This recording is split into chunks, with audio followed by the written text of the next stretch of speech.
Disclaimer: the following Boundless PodTrap episode contains strong opinions that some listeners may and will find offensive. If you cannot accept or respect others with a differing opinion from yours, then fuck off.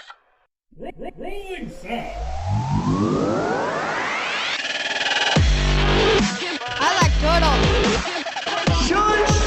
Oh, mighty. Let me see your war face. Now, y'all ain't planning on fucking these chickens, are you? Picture it. Sicily, 1920. Aren't we fucking funny? Streaming from the Midwest, right in the middle of the U.S. From Omaha, Nebraska, you're listening to the Boundless PodTrap, your entertainment podcast where we touch on all topics, from the crazy and absurd to the sacred and profane, and even the useless and unnecessary. The Boundless PodTrap knows no bounds. And now, here are your hosts.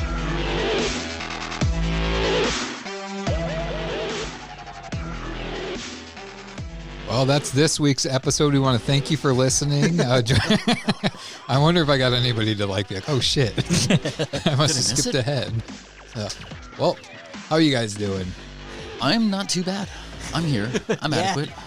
Even though your shirt's misspelled? Yeah, jeez. You can't even spell your own people's country right. That's how it goes. How? Nutella. It's Italia. Italia. I've never heard it called that before. That's how we pronounce it in the old country. Back at the boot. Back on a boot. Yeah. Hey, you can't say a boot. That's not your people's word. That's my people's word. It's a boot, like a shoe. Oh, it's a... Yeah. Sorry, my bad. My bad. That's not a boot. Not a boot. Just I thought boot. That's how Canadians said about. It is. They say a boot. A boot? Yeah. Boot. It's not what I'm talking about. If you talked with an Italian accent, man, I don't know that we could be friends. It'd be annoying. Sorry. Wow. Just dumping it out there. All right, well, that's this week's episode. Your feelings are valid. I must consent to your, yeah. So, we're... I don't think we've ever heard that all the way to the end, have we? With you, yeah, I thought we had to restart it one time, too. Yeah, because of you. We had to listen to 10 minutes of intro. Well, we're starting to get some nice weather, boys. It's not 80 50 to below zero. Hold on. What do you mean some nice weather, boys? Comma boys. Okay. We're finally getting some nice weather. Gentlemen. Yeah. Except for yesterday, man. The wind. I went outside at work. That wind, there was all the freaking sand they put down in the parking lot for the snow. You should have seen it blowing. It was like a freaking Jean-Claude Van Damme sandstorm out. Yeah. I was blind for 10 minutes washing salt or sand out of my eyes. But no, I'm excited that the weather's getting nice. Yeah, me too. We can actually maybe do some on location type things and do some video stuff with this and go somewhere. This is episode 20. Yes. Man, we had 20s. No, out of those teen years. Just think about it. Does it seem like we've done 20 episodes? It doesn't. I was actually just thinking about it on the way to the studio here. I was like, well, a while back I was talking to you guys, looking at the podcast on the platforms and stuff. That's if you go to linktr.ee /boundlesspodtrap, you'll find whatever streaming platform of your choice. But you're already listening to this on your streaming platform of choice. Anyways, going through the Podbean and stuff, I'm like, holy crap, I can scroll and it can just roll. Yeah. It's got some content. Technically, we should have more than 20 episodes, but we had to take a few breaks. We missed a few episodes when we had COVID back in November, so... That's your guys' choice. Well, yeah, our choice to get a disease that could have killed us. Yeah. Oh, you could have survived it too. Well, you did. Could have. Yeah. Are we ghost right now? A small part of us died with the COVID. Maybe I'm in the movie. Are you Jesus? Well, some people like to call me. You're not what I pictured you to be like. A lot of people call me God. He has abs. He has ripped abs. You kind of look like someone who had abs but gave up on life. Well, when I had long hair, I was trying to do some fitness training.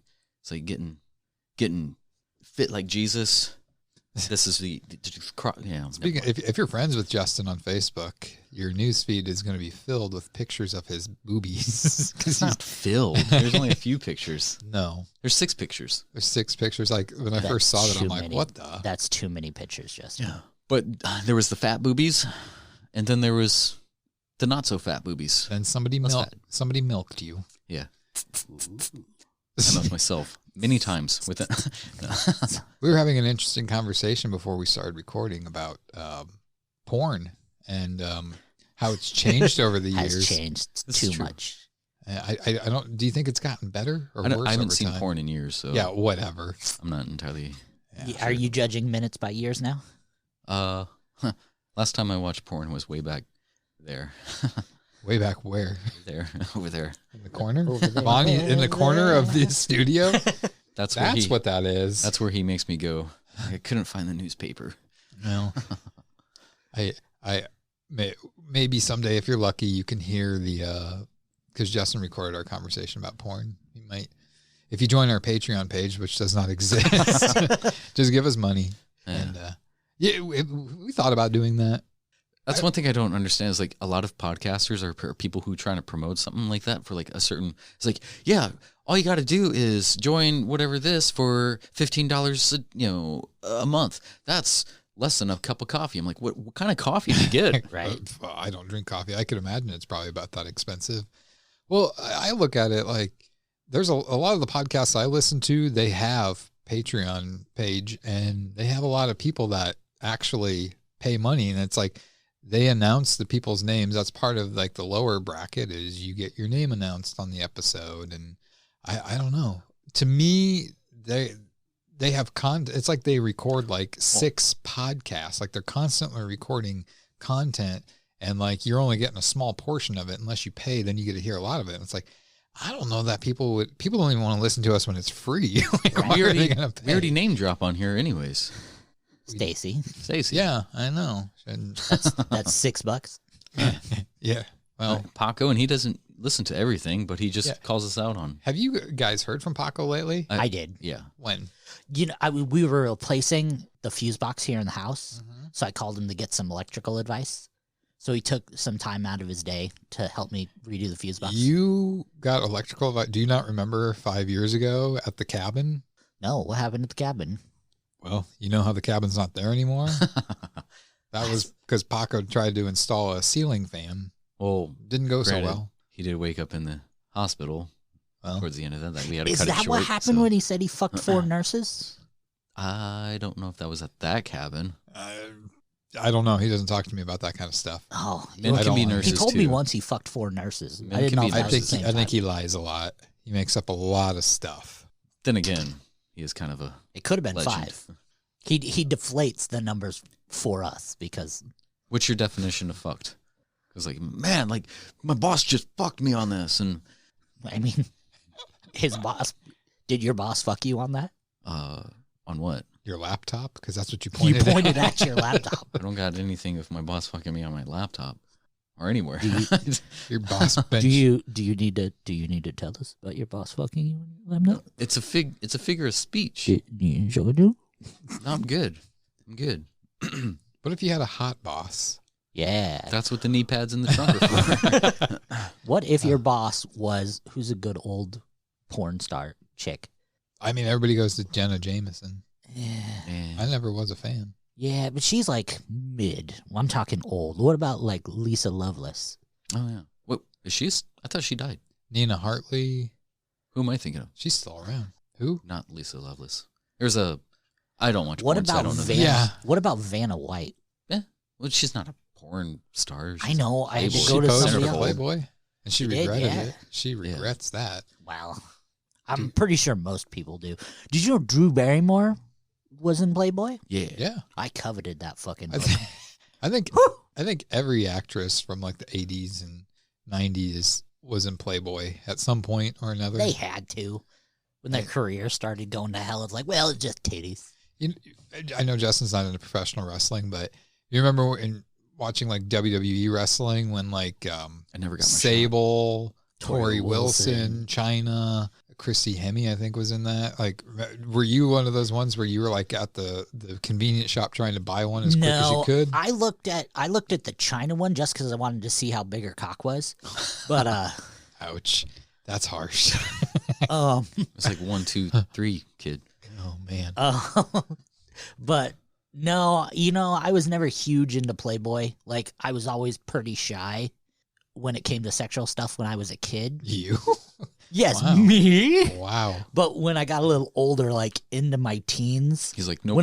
This makes baby Jesus cry. when I got out of my like awkward, like I was a cute kid up to being like 10 years old, and then from 11 to 14, like I'll admit it, I had a real bad growth spurt there where I was ugly as sin. So Are you still going through it?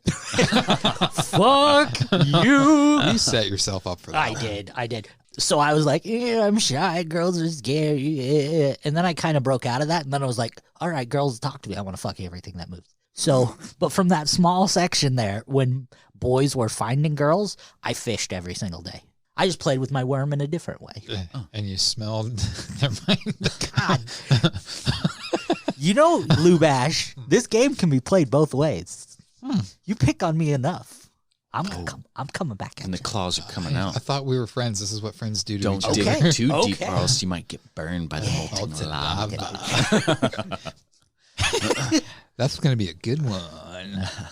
Wow. I don't know. I was the typical boy. It's Hand at job. the Hand right- jobs here and there to my at the, friends. at the right time. Mommy, I touched a boob. I'm not a virgin anymore. At the right age, that's when I started getting interested in girls. And then I remember- turned 28. Yep. Everything was weird from then on. 30. Started growing hair in weird places. I remember the first girl that I saw naked. It was at a buddy's party, and it was like 20 guys and one girl. And I remember I had to. It was like a New Year's Eve party, and I had to leave, or I was late getting there. And when I got there, I got to the house and nobody's there except my one buddy. I'm like, "Where is everybody?" He's like, "Oh, they're in the bedroom playing Truth or Dare." It's like, there's a naked girl in there, and I'm like, oh, cool. And I walk in thinking there's going to be more girls there, and it's like I walk in and it's like all these guys and then the one girl, and there's like, hey, you want to join? I'm like, no, I don't really want to. This is weird. She's like, no. Yeah, but that was, If he comes, I'll leave. that was the weirdest time. That was, yeah.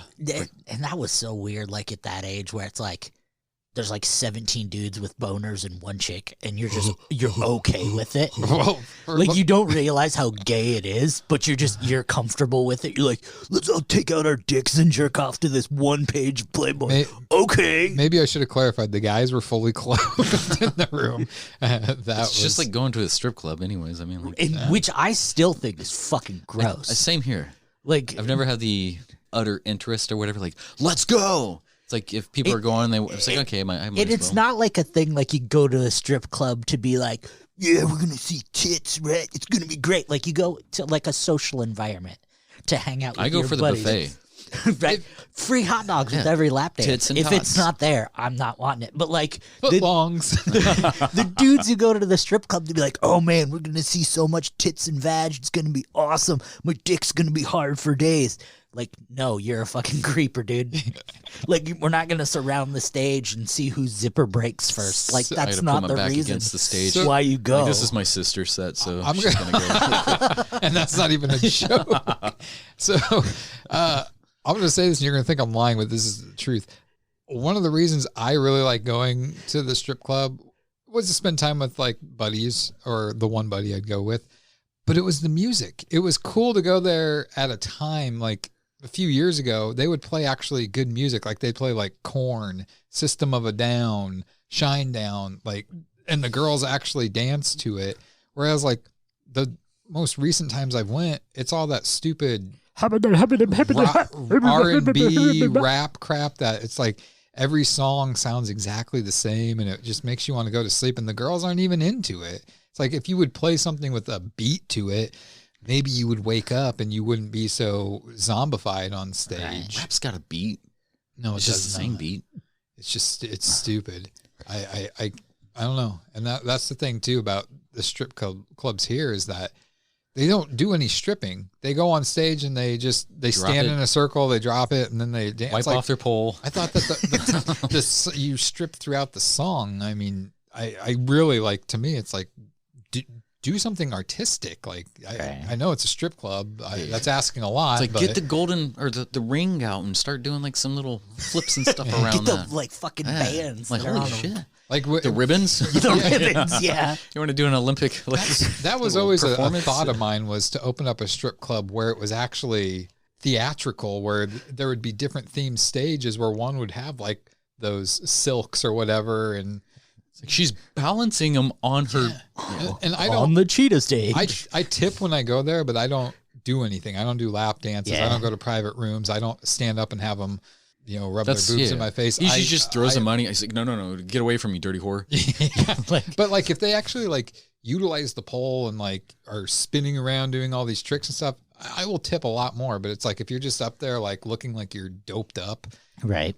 $1, get off the stage. So I've been to the Playhouse before, and those of you who aren't due to our local area, thank you for listening. The Christmas Carol, is that why you went there? Yeah.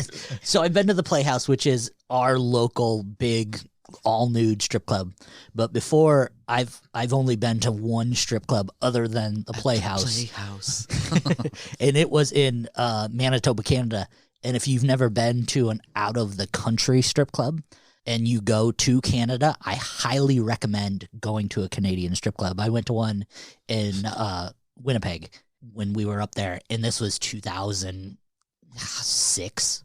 So it might have changed, but so me and a couple of buddies walk in there, and I think it was a lot earlier, 2006, because I think I was 19 at the time. So 2004, we go in, no cover charge. We walk in, and the stage is a circular stage with a pole right in the middle, and there's a conveyor belt surrounding the stage. Oh, it gets so much worse. So there's a conveyor belt. Like you're on a carnival ride? No. And there's the chairs. Like centrifugal force against the wall. You're like, no, it's just a big round stage with an aisle that goes in the back. Around the stage, there's like, it's like a foot wide conveyor belt that's just circling the stage. The girls would walk out, and I shit you not, it was like a bucket, like not quite a 5-gallon bucket, but like half a size 5-gallon bucket, and they would sit it on the conveyor belt, and they would get out and they would dance and do their things. They'd usually get like 2-3 songs. They wouldn't even sexually collect their money. Here's the thing. So dollars are like 5s and 10s and stuff like that. You would put over the conveyor belt on the stage, or you'd hand it to the dancer. But since dollars and $2 are coins, you'd throw it in the bucket that was circling the stage. Gotcha. Like you're paying a toll. Yeah. And like dudes would like flip it into the bucket, and it was like half the fun was seeing if you could flip the coin into the bucket. Not even paying attention to the performer. No, not at all. Sometimes it just lands on the stage. Her heel gets caught on it and down on the and like so much blood. And then like if they would flip it and miss it, the girl would like sexily walk over and put her toe on it and like kick it onto the conveyor belt. You're like, right on. So like after the dance was over, she would have to like do the trail of shame, where she would like have to shimmy naked over and pick the coins off the conveyor belt and put them in the bucket. And then she sits on the conveyor belt and goes through the class. And then she like picks up her bucket of like her money and walks back off the stage. But there's that silence. Like the DJ would stop playing music and the house lights would come up, and she would have to like chase her change around on the conveyor belt. That sounds like picking it up. That sounds like some like Council Tucky shit. Like that sounds like stuff that should be going on at the strip club that, I shit you not, is like 3 blocks from here. That place is disgusting. It used to be a male/female strip club, but they got rid of the male half. But too many dicks getting caught on the conveyor belt. Like, make sure your arm goes up that way, because if it comes onto you get your arm stuck on the conveyor belt, it just kind of slices it a little bit. Too much pit hair and gets stuck. But we were sitting there, the 3 of us, and these 2 girls who were at a table like 2 away from us go, "Hey, watch our beers. We're going outside to smoke." No words, just plopped them down on our table and walked outside. You're like, I'm drugging this. Basically, that's what we were thinking. Like, we could roofie the shit out of these 2. Not that you would. I mean, like we could roofie the don't know shit that. out of these 2 Eskimos, and they wouldn't care. they come back in and they're like, thanks. And they're like, why did you trust us? And they look at us and go, well, two things. One, you're American, we can tell. And two, fucking look at you. Like, we know you're safe. And why is one trustworthy? And three, you're not that guy over there, and it's Bill Cosby. Keep rolling. Do your Bill Cosby splash Fred Durst. I can't. I don't remember how it goes. Do it on the spot. All right. Well, we've talked enough about strip clubs. What about... This ain't porn. We want to thank you. That's this week's episodes.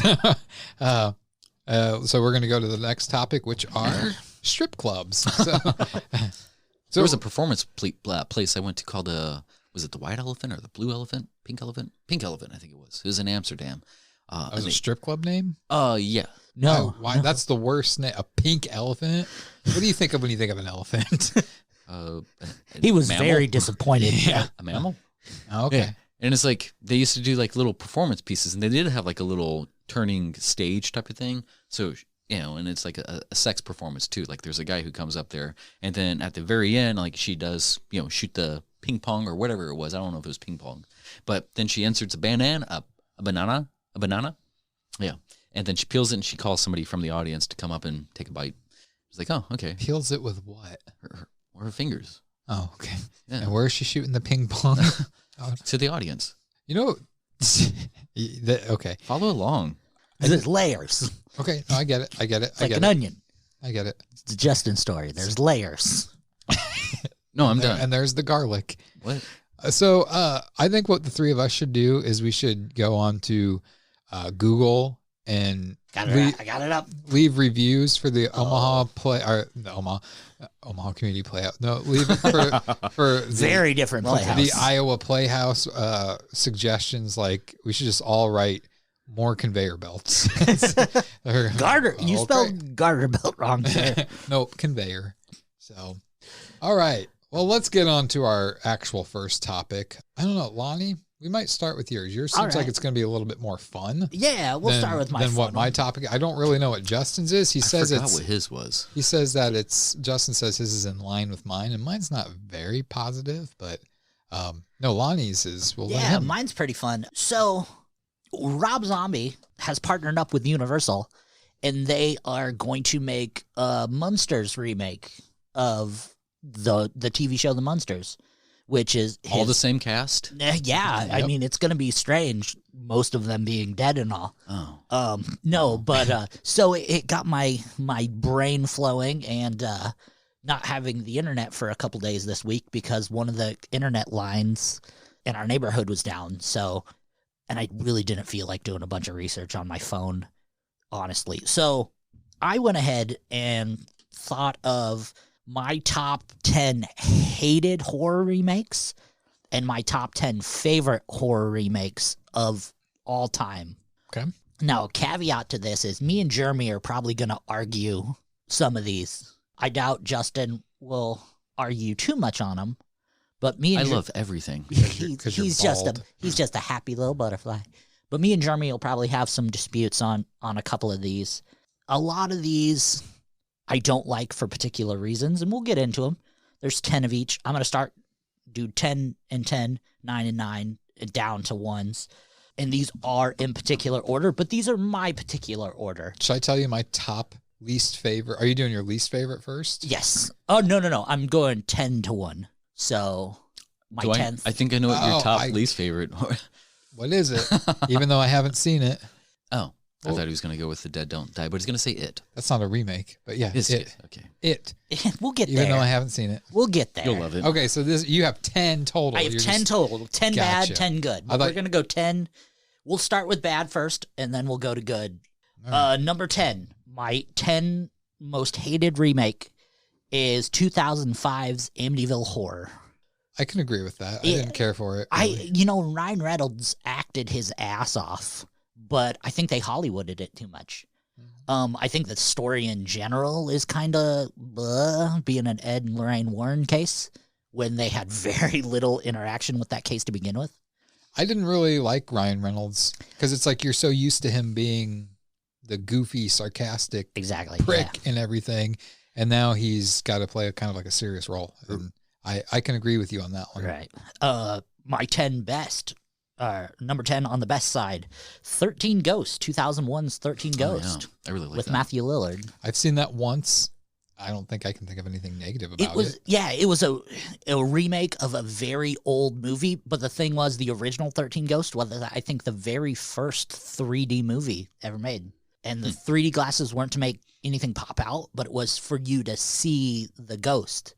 So it was kind of revolutionary in its own time. That's pretty cool. So the fact that they were brave and did a remake of it was, would think, pretty good. I like the part where there's so many different or Easter eggs, and they're picking out some legendary creatures once shit starts going awry. Right. I think, before you go on to your number 9, I feel it should be a rule that any remake of a horror movie needs to at least be 30 to 40 years after the original. That's fair. I don't think that it should make something any sooner than that. Like, I know that they're talking about remaking Scream, or they did remake it. I was never a fan of Scream, but I was like, that's a little too soon, I think, to remake that. Right. Anyways. All right, number 9, bad. This is one we'll probably argue on. 2007's Halloween. Rob Zombie's really? Halloween. Yeah. And it's really high on the list of bads. I think they just took too much time with the backstory. I think that's what made it so great. And that's the difference with us, is I thought the non-backstory stuff, like, at this time now, you're really not introducing Michael Myers. Like, people know him.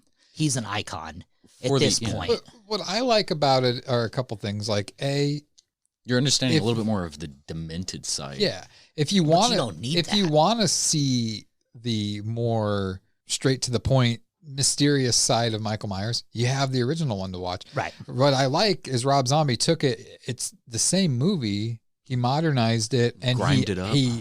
He gave you a backstory, and he and to me, I think for him, that was probably the funnest part about that was he got to take this iconic character and he got to build the backstory of how he thought. And I think that's why it was so long. I mean, I respect your decision, but I mean, I think that is probably out of the iconic, like Michael Myers, Freddy Krueger, Jason Voorhees, Leatherface, out of all of the remakes that we've had of all those, I think this is the best one.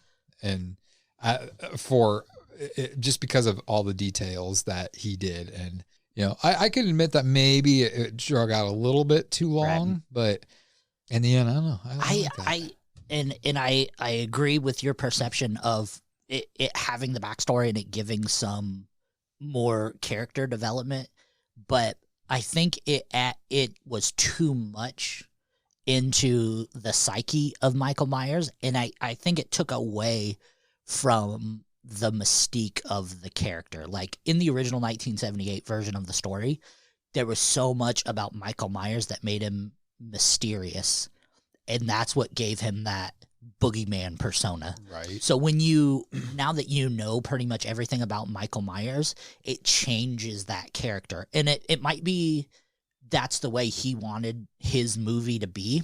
But to me, and it might be me just being a lover of the original franchise, when you completely morph the origin of the character like he did, and not even say morphing him, when you like pull back the layers of that character like he did and completely change the view of Michael Myers, it takes away that mysterious aspect of it. It does. I mean, I think it works either way. Like, if you don't have it would still work. Great movies, but in the terms of what I think, like, they went a little bit more with the psyche of it, and even the Paul Rudd, the number 6, the Curse of Michael Myers. Like, they got into a little bit of the backstory of like who he is. That he's talking about the curse, and he's marked as evil, and they touched on that throughout.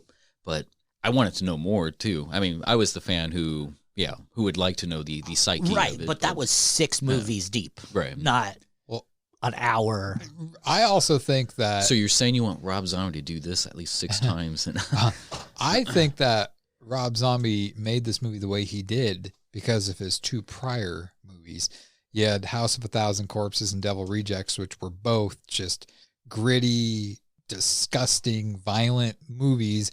And I think that if he felt, I think in Rob Zombie's mind, he felt that he had to keep with that theme with this Halloween remake, which is why I think that, he likes, Rob Zombie says he loves the 70s. That was his favorite time period. Yeah. And so I think that's why the majority of this movie took place in the 70s too, when Michael Myers was a young child. Yeah, absolutely. And stuff. But fair enough. Yeah. Number 8, bad or good. Number 9, good. So number 9, good. Since we're offending Jeremy, let's go ahead and go to our good number 9, and it is 2017's It.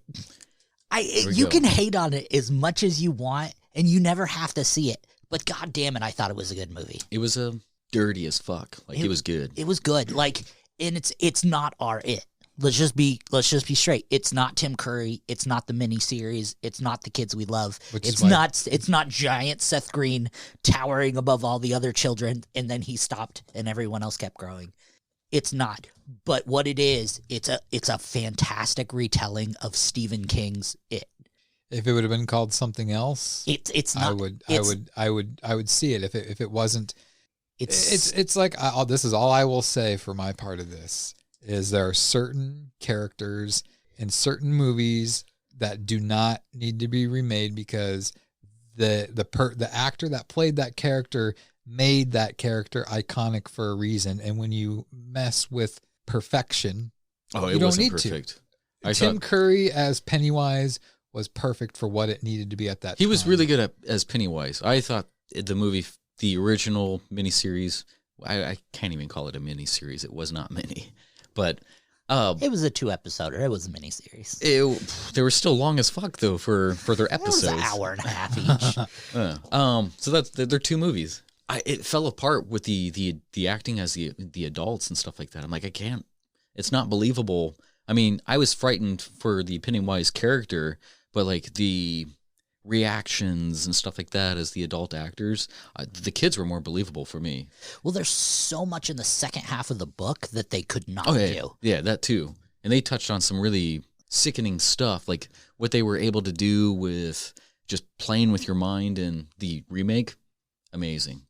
Well, there's so much metaphysical stuff in the book too that would be so boring to put on TV as well. Let's go on. Number 8, hated. 2005's The Fog. Just fucking awful with Smallville Superman. I know I've seen it, but I don't remember it. So yeah. I probably would have to agree. Yeah, it is real bad. Real bad. Let's go to number 8, good.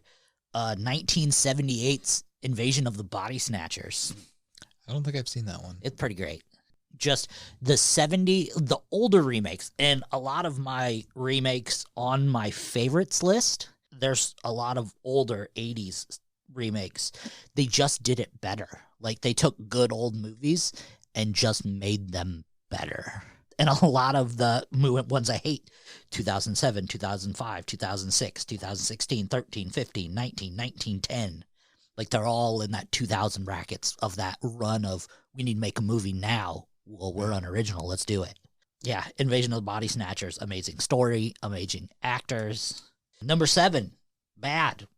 2006, The Wicker Man. Oh, yeah.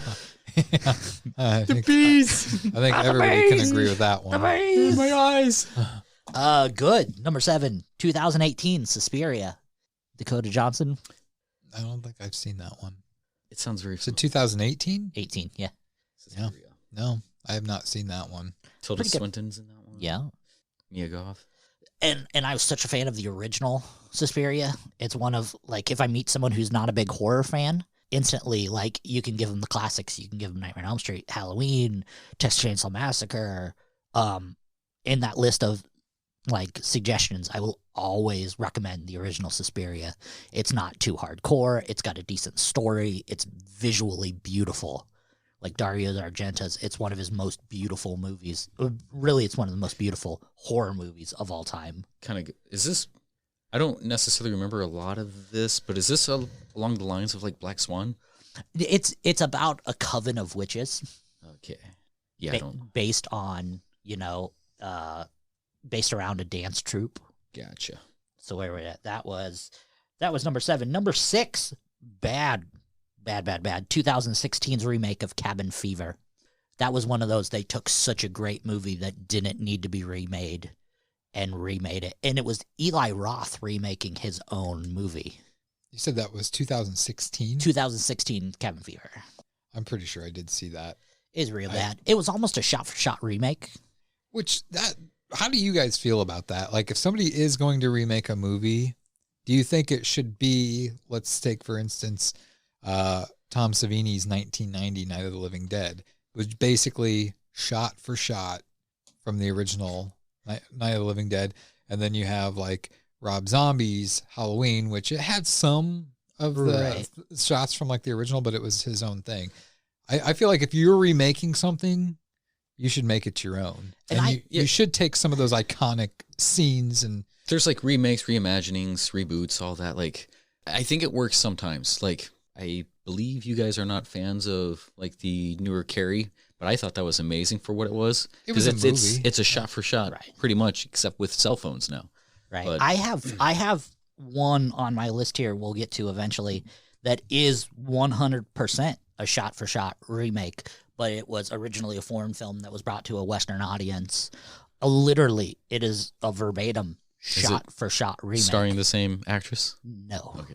I thought you were going to say Let Me In. Well, that's on the list, but we'll get there. That's not 100% shot for shot remake. Keep going. Shut up, Justin. Just shut up, Justin. Just shut up. Shut up. Which takes me to number 6, 1988's The Blob.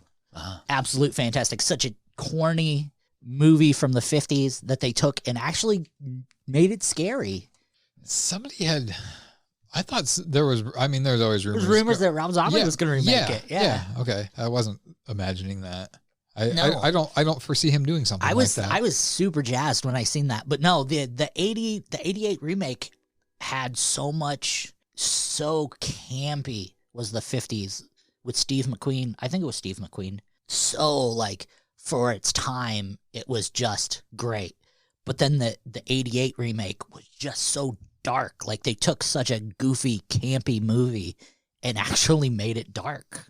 I was impressed. Which that's kind of a cool idea to do that, to take something that wasn't very scary to begin with and then give it some like actual intensity. Yes. Turned up the volume on it. All right. So here's where the list gets good because I was originally going to do... Yeah, it wasn't good up to now. I was originally going to do a top 5. So these were the ones that I actually had heart into. And those 5 were just like, meh. Okay, so number 5, hated. 2013's The Evil Dead. Yeah. I did not like that movie at all. I don't think it should have been called The Evil Dead. Absolutely not. I did like the movie, just not for the franchise. I didn't even like the movie itself. I thought the movie itself was even pretentious. Well, it's kind of like what you said just before about The Blob, is that the original was supposed to be campy and fun, or this one took it to be more on the serious side of things. Right. And I don't think that it should have been that way. Well, they tried too hard to make it serious. Like, even small things that could have been simplified, they tried to up it. Like, why in the climactic finale is it raining blood? Like, I understand that there was a lot of blood in the original, but you don't need it raining blood in the climax of the movie. That is just too much. They had leftover blood. They had to get rid of it somehow. Right. Call Benito Garcia. He'll take it. I think what I really liked about that one was just the comedic relief of the pothead dude. And that's just such a trope at this point. Good. 2011's Fright Night. I really liked the 2011 remake of Fright Night. I thought Colin Farrell did an amazing job. I liked both of them. I think they both have their ups and downs, but it didn't try to be better than the original. It was just a good movie. Right. Like, it knew that the original was a classic, and it's like, okay, we're okay with that. Let's just do what we can do. That's one I need to rewatch again. Yeah, I watched it when making this list, and I was just blown away how good it was. All right, number 4, 2015's Poltergeist for bad. Yeah. Fucking garbage. I didn't even finish the movie. Who was the most iconic character in the original Poltergeist? What the fuck's her name? The little girl to Yeah. me. I mean, Yeah. When you say the word or the movie Poltergeist, the first thing most people envision is her, Carol Ann, in front of the TV. And then the second person you envision is the psychic. Yeah. The little tiny woman. This house is clear. It's clear. And you replace her with a large British man. It's fucking stupid. Like, come the fuck on. Like, all I want to hear is a tiny British woman going, "It's okay, dear." And the original, let's not forget, had Craig T. Nelson. You can't go wrong with Coach. You move the headstones, but you didn't move the bodies. He's doing just so he's doing bad. Bill Cosby. That movie had so many. Like, have you ever watched the thing about the curse of that movie? Oh yeah, absolutely. Oh my gosh, the amount of things that happened. Oh, poor girl. What did she ended up? She had so much wrong with her. Yeah, like I know she died halfway through the filming of the third one. Yeah, I'd have to look it up, but yeah, I mean, there was just like the oldest sister. She die right after filming. Up, yeah. Then yeah. Oh. So Poltergeist bad for number 4. Number 4 good. Justin, you shot the nail on the head. The 2010 remake of Let Me In. Nice. The original Let the Right One In. Remake version Let Me In for the U.S. audience, starring Chloe Moretz. I know I've seen it, but I don't remember much about it. So here's the difference between the Swedish version and the American version. The Swedish version, they pushed really hard to make it a vampire movie. Like, they made all the chills realistic, and they made the children actors legitimately in fear. They made you scared of Ely, and they made you legitimately scared of the possibility of there being a vampire. Now, the American remake, they made you care about the relationship between Oscar and Ely. They really heightened the friendship part of it, right? Not the fear part, right? So when Ely strikes, you are almost like, oh shit, this is a vampire movie. Like when the original happened, it was like, oh shit, she's taking him out, boy. Where in this, taking him out, boy. Taking him out, boy. Where in the American version, you're just like so wrapped up in the emotional aspect of it, and then like, oh fuck, this is a vampire movie. I forgot about that. Like, you're so wrapped up in like, are they, aren't they? Like, you forget that, well, one of them's a child. Such a good movie. All right. Worth a watch. Very soft. Very worth a watch. Trickle. Hard love. I've seen it. I just don't remember much about it. Number 3 for bad. I was so disappointed in this movie. The top 3 worst are 3 of my favorite movies that they remade, and they were all fucking garbage. So, number 3, 2019's Jacob's Ladder. Oh. Fucking awful. Like, it's a completely different movie that they just threw the title Jacob's Ladder on. Haven't seen it. So awful. Have you seen the original Jacob's Ladder? Yeah, it's been a while, but yes. It's not even the same movie. Like, it's so bad. I remember getting it from Redbox, and I was like, is this worth breaking and taking the $25 fee so no one else has to see this utter garbage? Is that all it is $25 if you break it? They charge you for 25 days, and then... Man, that's rough. It's so bad. Not even worth talking about, so bad. Number 3, an exact, like literally verbatim, word by word, shot for shot remake, 2007's Funny Games. Haven't seen that one. So good. I don't even think I've seen the original. I believe it was, let me peek on where it was from. There's a 97 and a 2007. Yeah. Where's it say the 97's from? What country? 97 is... But yeah, it's an exact shot-for-shot remake. Amazing film. It's a home invasion movie that has a fourth wall break in it. It's about two brothers who break into a house. It's a comedy type? No, not at all. It's a drama thriller. Yeah, it's got Naomi Watts in it. Just absolutely great. I think it's Naomi Watts and Tom Roth. It looks like Roth. a lot of possibly Polish or German names. So could be German. I think in German. But amazing if you like home invasion movies. If you like The Invitation, you'll love this movie. Tim Roth. Okay. I have to add that to my list. Do. All right, number 2. We're getting into the serious ones. My second favorite horror movie of all time that they remade and made shitty. Wait, oh, okay, gotcha. I was like, it's number 2 shitty, but Number 2 shitty, 2019's Pet Sematary. Oh. Absolutely fucking atrocious movie. That was a letdown for me. That's another movie that should not have been remade. Didn't need to be. I think they just added way too many, like, pulled politics, I guess, with it to try to pull more on heartstrings and stuff like that. Absolutely, yeah. It's not necessary. It's still just as sad, and even if you use this, the material source is important. And I hate when people do that, not just with horror, but with anything like comics and stuff like that. It's like, you have something good, make it. Right. I watched, so number 1 and number 2 on the bad list are my two favorite horror movies of all time. I rewatched Pet Sematary, the original Pet Sematary, the other day, and I shit you not, as a father watching it now, it's a completely different movie that hits, I think, even harder now than watching it. It was the scariest movie I'd ever seen before, and now I watch it as a dad, and it's so much scarier now for different reasons. Oh, yeah. Oh, fuck. It's fantastic. But different things. Like, I'm no longer scared of Zelda. Now I'm scared of, oh, fuck, my kid's going to walk someday. And there are a lot of semis that drive on this road. That's just with anything, though, not just with vehicles and stuff. I remember a time being at like a La Festa, one of the Italian little festivals that we have locally. And, my girls are, my daughter, I guess we only had the one at the time, but she's playing like right next to us.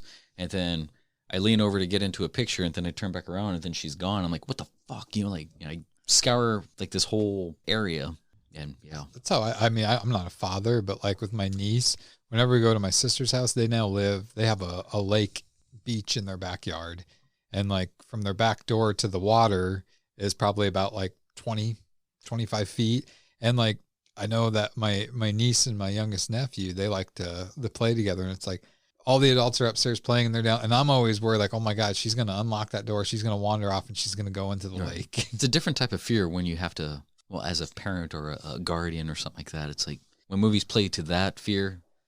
Yeah. Look out. Look out. Get you in your heartstrings.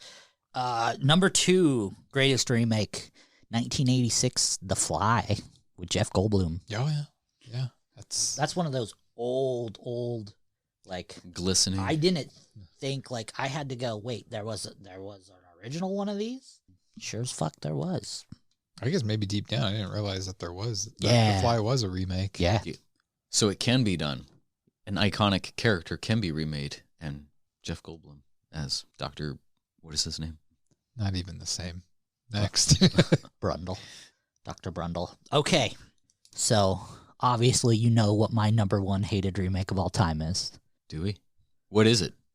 Number 1 hated remake of all time. I think I know. Is A Nightmare on Elm Street. 2010's yes. A Nightmare on Elm Street. I had to think for fucking gutter for whatever trash. reason I thought that you had already said that one. I'm like, okay, but no. And I gave it a chance.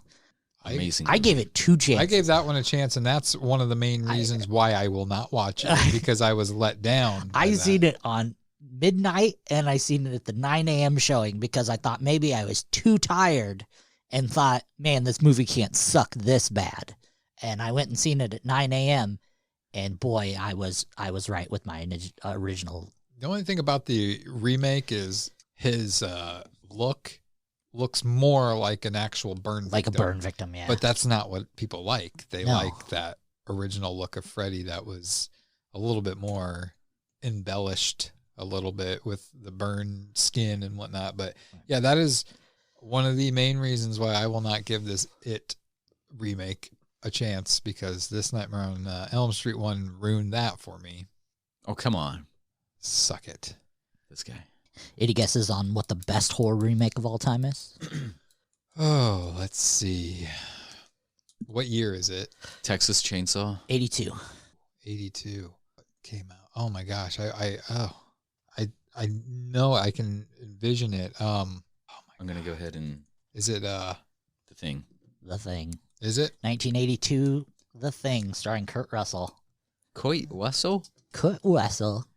Kurt Russell starring in The Thing. And it was remade after that one too. Like there's been 3 versions of The Thing. One in the 50s, one in the 80s, and one in the 2000s.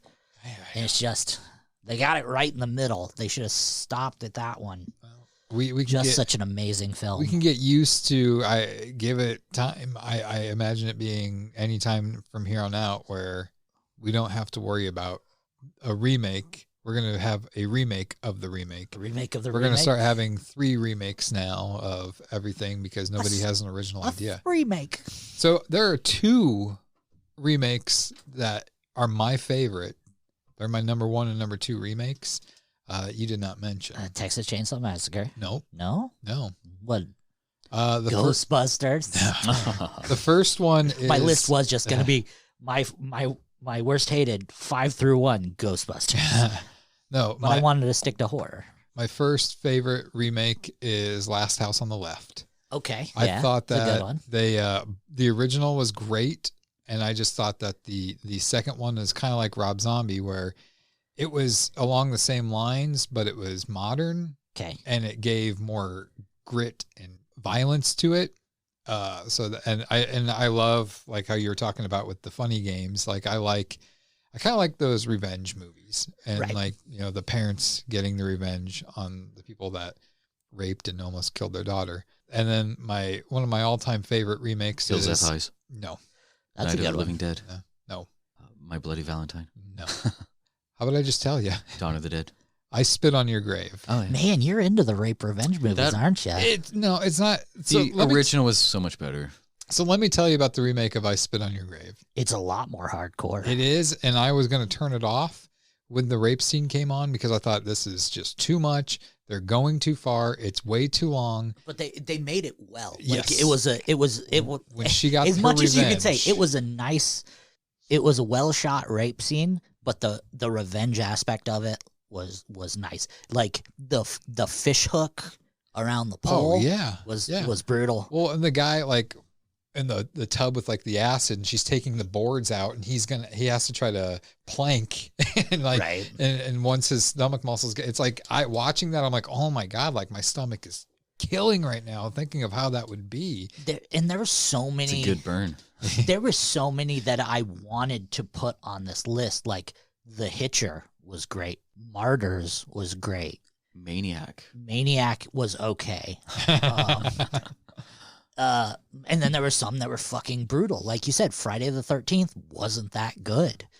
Texas Chainsaw Massacre I thought was really good. Texas Chainsaw was fucking awful.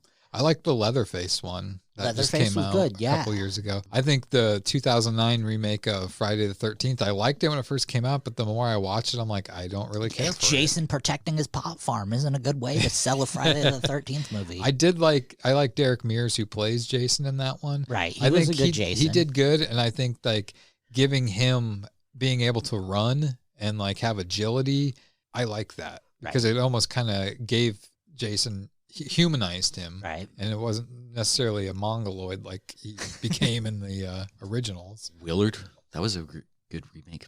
Was that a remake? Are you just looking at the list now? Yeah. Quarantine was a good remake. Yeah, that was a shot-for-shot remake with Rec. I liked the originals better for those. I don't know. The Asian horror is so much like Ring You and yeah. The Grudge. I hated that remake, and I hated the remake of the remake. Or was it it's not called like Oculus or something like that, or The Eye. The Eye was a remake. The Eye was a remake. Yeah. No, I will put Night of the Living Dead 1990 version on the top of my list too as ones I really like. That was gonna be on the list. That was higher on the list of likes, but just the original's hard to. There were so many that could have made the list, but the originals just overshadowed it so much. Like Jacob's Ladder, almost. I could show you a Jacob's Ladder. I bet you could. Daddy, that was weird. Ouch. The only one that I really kind of disagreed with you on was the Halloween. Yeah, and I mean that's why I put it and Halloween both on the same line. It was we can get them over with. I know we're gonna argue on these ones. It was one of those movies, and I think another reason why it really stood out to me is I was running the movie theater at that time, and that movie made me so much fucking money that I was like, yeah, please, more it, woo, and I liked it. I'm not gonna lie, we're gonna argue till the cows come home on that one, and we're gonna agree to disagree. It's a good movie. It's a fun movie. I'll never know. I absolutely love the Stephen King's novel of It. It's 2,000 pages. It's one of my favorite books of all time. It's always going to rank the book, the miniseries, the remake to me, but they're all three amazing. Speaking, and this ends the segment, but speaking of books, before we go on to one of your guys' topics, I just finished Jaws, the novel. Yeah, right. That sounds boring. It really was. The majority of the book, like I think the last maybe 30 pages were about Quint, Hopper, and Brody on the boat trying to kill Jaws. The other 170 pages were basically about the economic repercussions of what happens if Brody closes the beach. I liked how I was just kind of made aware of the Jaws movies, how they kind of run parallel to what's going on, I guess, with the pandemic and stuff like that. It's like everybody's like, there's a shark out there. There's get out of the water. And everybody's like, whatever. And I'll do what I want, my freedom. And yeah, they just go into the water and yeah. That was a stretch. No, that's the same. It's the same thing. That's how stupid people are. Yeah. You tell them something, give them a little warning or something like that, and they don't care. Yeah. That's true. Good book? No. Okay. No. Yeah, and you know how the Jaws, like, so the differences between the book and the movie, Hooper dies, like, almost instantly. Mr. Hooper? They put him in his cage, like, cage goes in the water, man goes in the cage, sharks in the water, that whole line, not in the book at all. I was kind of disappointed. But Jaws, like, instantly goes through the cage and eats him. So the last, like, 30 pages, or not even 30, the last, like, 15 pages are just Quint and Brody, and they shoot him with, like, 3 barrels, like, but it's not from the gun. They, like, stab him as Jaws is eating the boat. So the barrels parts in the book? Yeah. Because I thought that they added the barrel part in the movie because of all the malfunctions they were having with the shark, and it wasn't working. So they thought, we'll do the barrel thing and have them move along the bottom because it'll make the shark still there, but the shark's not there. No, nope. Barrels are in the book. Huh. But they're not shooting him with a gun. They have like a harpoon that they stab him with, and then that's how they get the barrels in the shark. Interesting. But how it is Jaws is eating the boat. They're stabbing Jaws with the thing, and the boat sinks, and then the boat's slowly but surely, like, the boat's sinking, and Quinn's tied to the boat, so Quinn drowns as the boat's sinking, and Brody's, like, floating in water, like, barely alive, and Jaws pops to the surface and swimming at him, getting ready to eat him, and he opens his mouth, it goes to eat Brody, and then just dies and floats to the surface and then sinks. Like, that's the conclusion of the Book of Jaws. The movie ending is so much better. Right? His line, smile, you son of a... Of course the movie's better than the shark just dying. Well, that scene, though, when it's like, head is gone, and it's just like that angelic music playing as all the blood's just pouring out. Right. They definitely Hollywooded the movie, but... That's definitely a movie that we should review on our second podcast, the BPT movie review, which... that's this week's episode. We want to thank you for yeah. So before we go on to our topic, we should talk about that. We did this this past Monday. The new BPT movie review, Pulp Fiction, was released, and I'm getting some pretty positive reviews on that one. I think people are actually liking that compared to this one. And we're going to actually, a week from today, we'll be doing our second BPT movie review, and we'll be doing Lonnie's pick of the Dead Sounds so cute Don't when you say BPT. BPT. BPT. The Dead Don't Die. You both give me that, like, look. Hey, no, you got to tune in to find out what we think about the movie. That'll be this upcoming Monday. BPT movie. Check it out. 002 episode. On your streaming platform of choice. All right. Boundless PodTrap. So moving on to the next topic. Does yours piggyback off of mine, or does yours go first? It doesn't matter. Well, since this is my episode, you get to go first with yours. Fuck. Okay. All right, so... Lonnie and I can leave the room because you're just going to be reading. Fuck you. Okay. Lonnie. Yeah. Since you are the only other person in this room with a penis, Here, penis. Justin, I was telling you that in confidence. Since you're the only other person in this room that has a child, okay. Upon hearing the news of your child, how important was it to find out the sex of him, find out the gender? I wasn't super concerned. His name was going to be Moxley regardless if it was a male or female. Universal. Yeah. So I was positive it was going to be a girl until the baby reveal. You just got way too much estrogen. Yeah, it's the joy of eating vegan. Hey, was that a knock on vegan? How could you? Poor vegetables. No, I wasn't really super concerned about the sex of the baby, but when the reveal started getting closer, I started getting more antsy and more thinking about the struggles of boys versus girls and girls versus boys. But how much of that was my OCD and how much of that was legitimate caring? Right. There's a lot of people who maybe not a lot. There's quite a bit of people.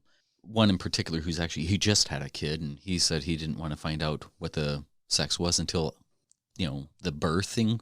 Right. I was like, man, I don't know if I could do that because I have to be prepared. That's one of the pros, I guess, of knowing the sex of it is like you can prepare, like get all the clothes and the things that you need, mainly the clothes and stuff. But I have 2 daughters myself. You have a son. Let's talk about. I have nobody. You're out of this now. I am. Out of this. Mute me, please. My topic is about gender reveal parties. So, I can add to that because I have to blow up a lot of balloons at my work for that.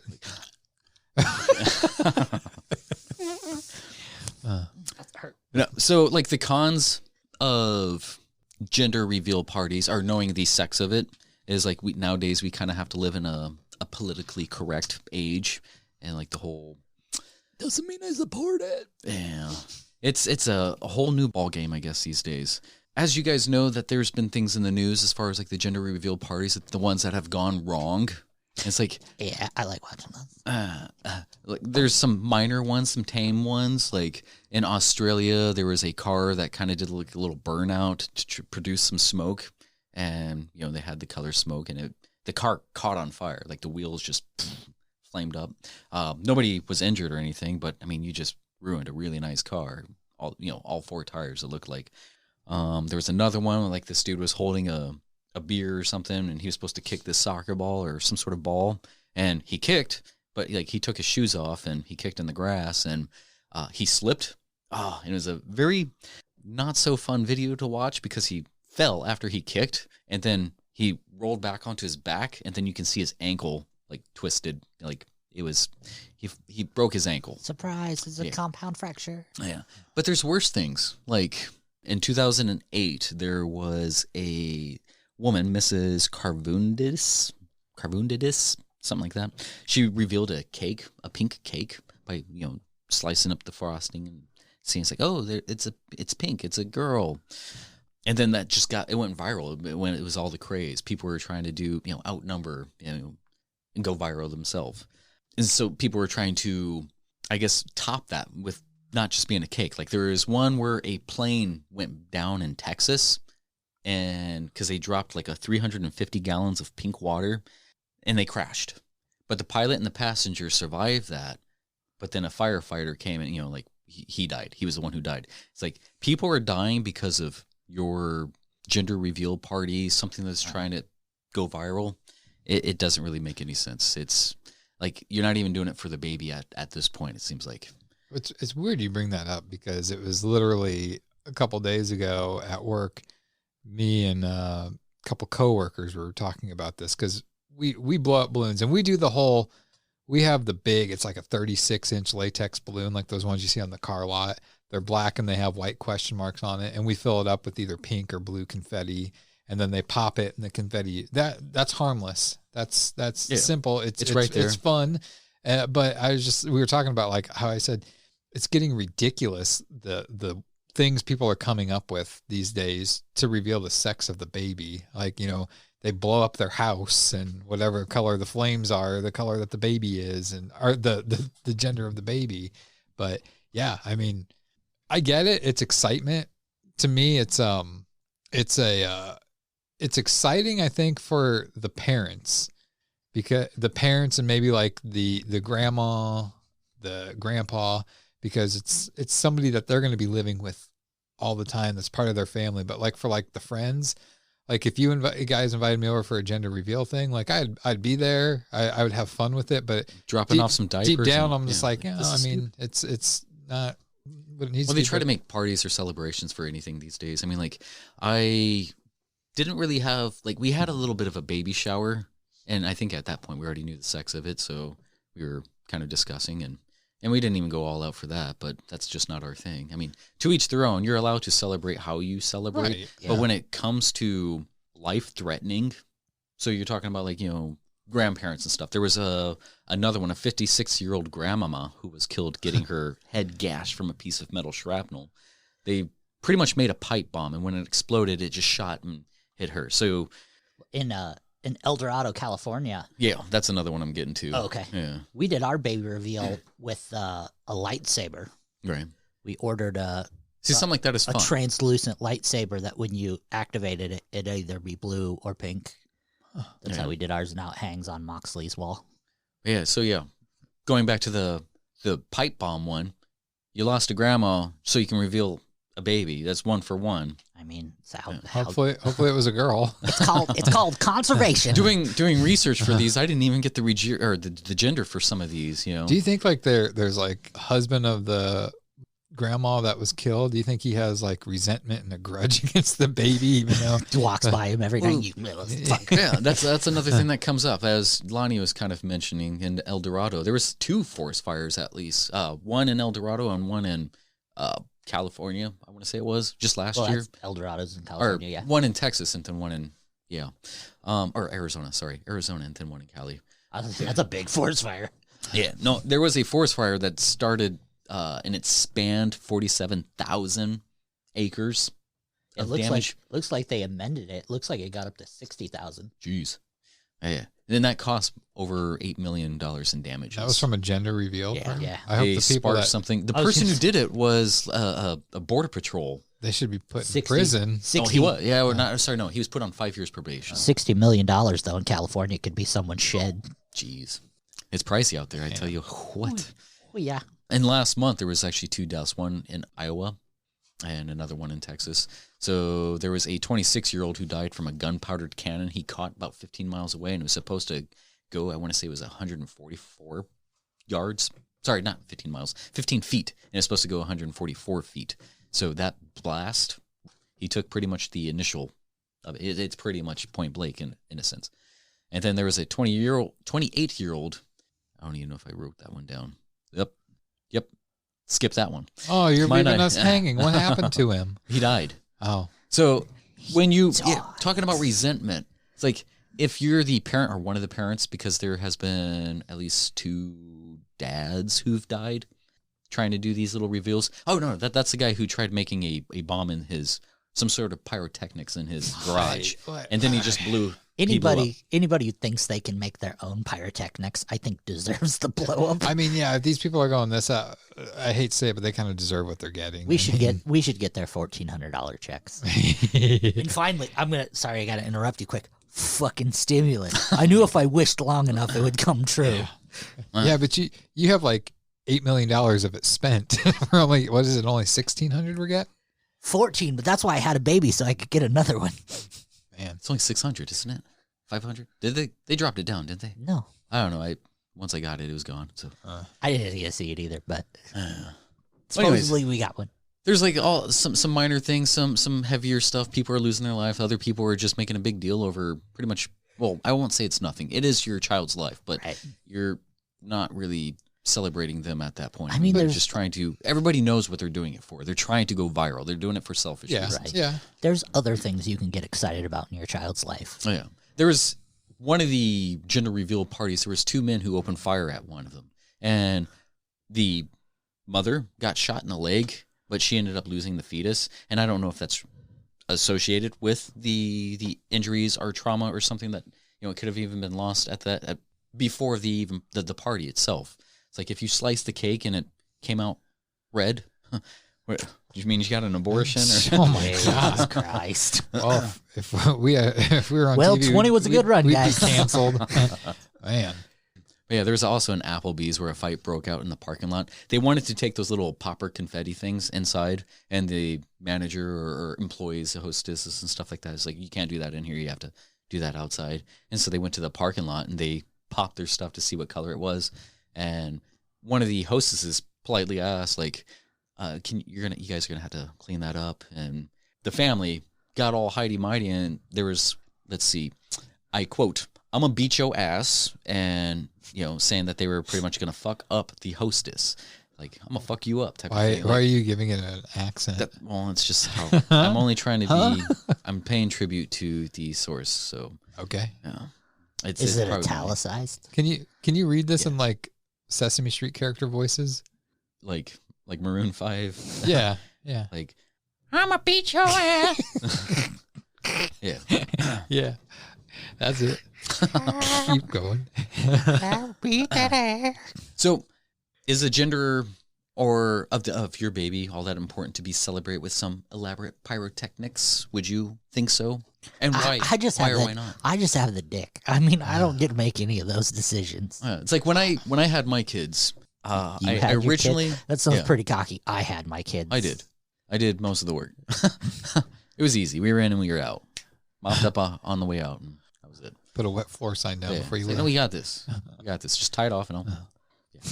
No, but like when I revealed my, I try. I'm an artist, so I've created. Most people know that, like, if they've seen pictures of me, there's usually like a little glyph. And same with my wife. I've created glyphs for my family, my little Milani family glyphs, and I showed a little glyph of something that's not one that they've seen, and some people understood. They're like, "Oh, what's this?"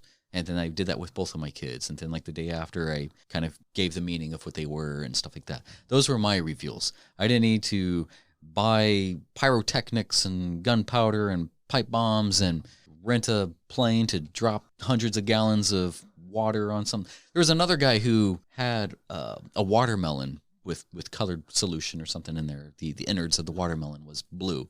But he was fucking around with an alligator right in front of him. And the alligator was supposed to, he's most likely a trainer or something like that.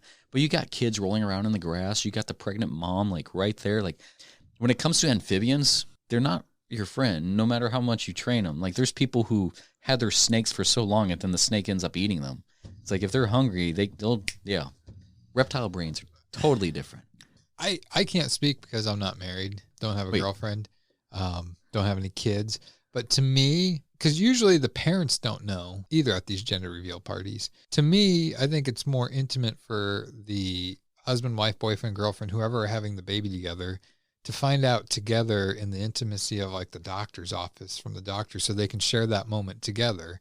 Then beyond that, if they want to have a little get together with like family and friends. But to me, it's just like the simple way like we do at my work.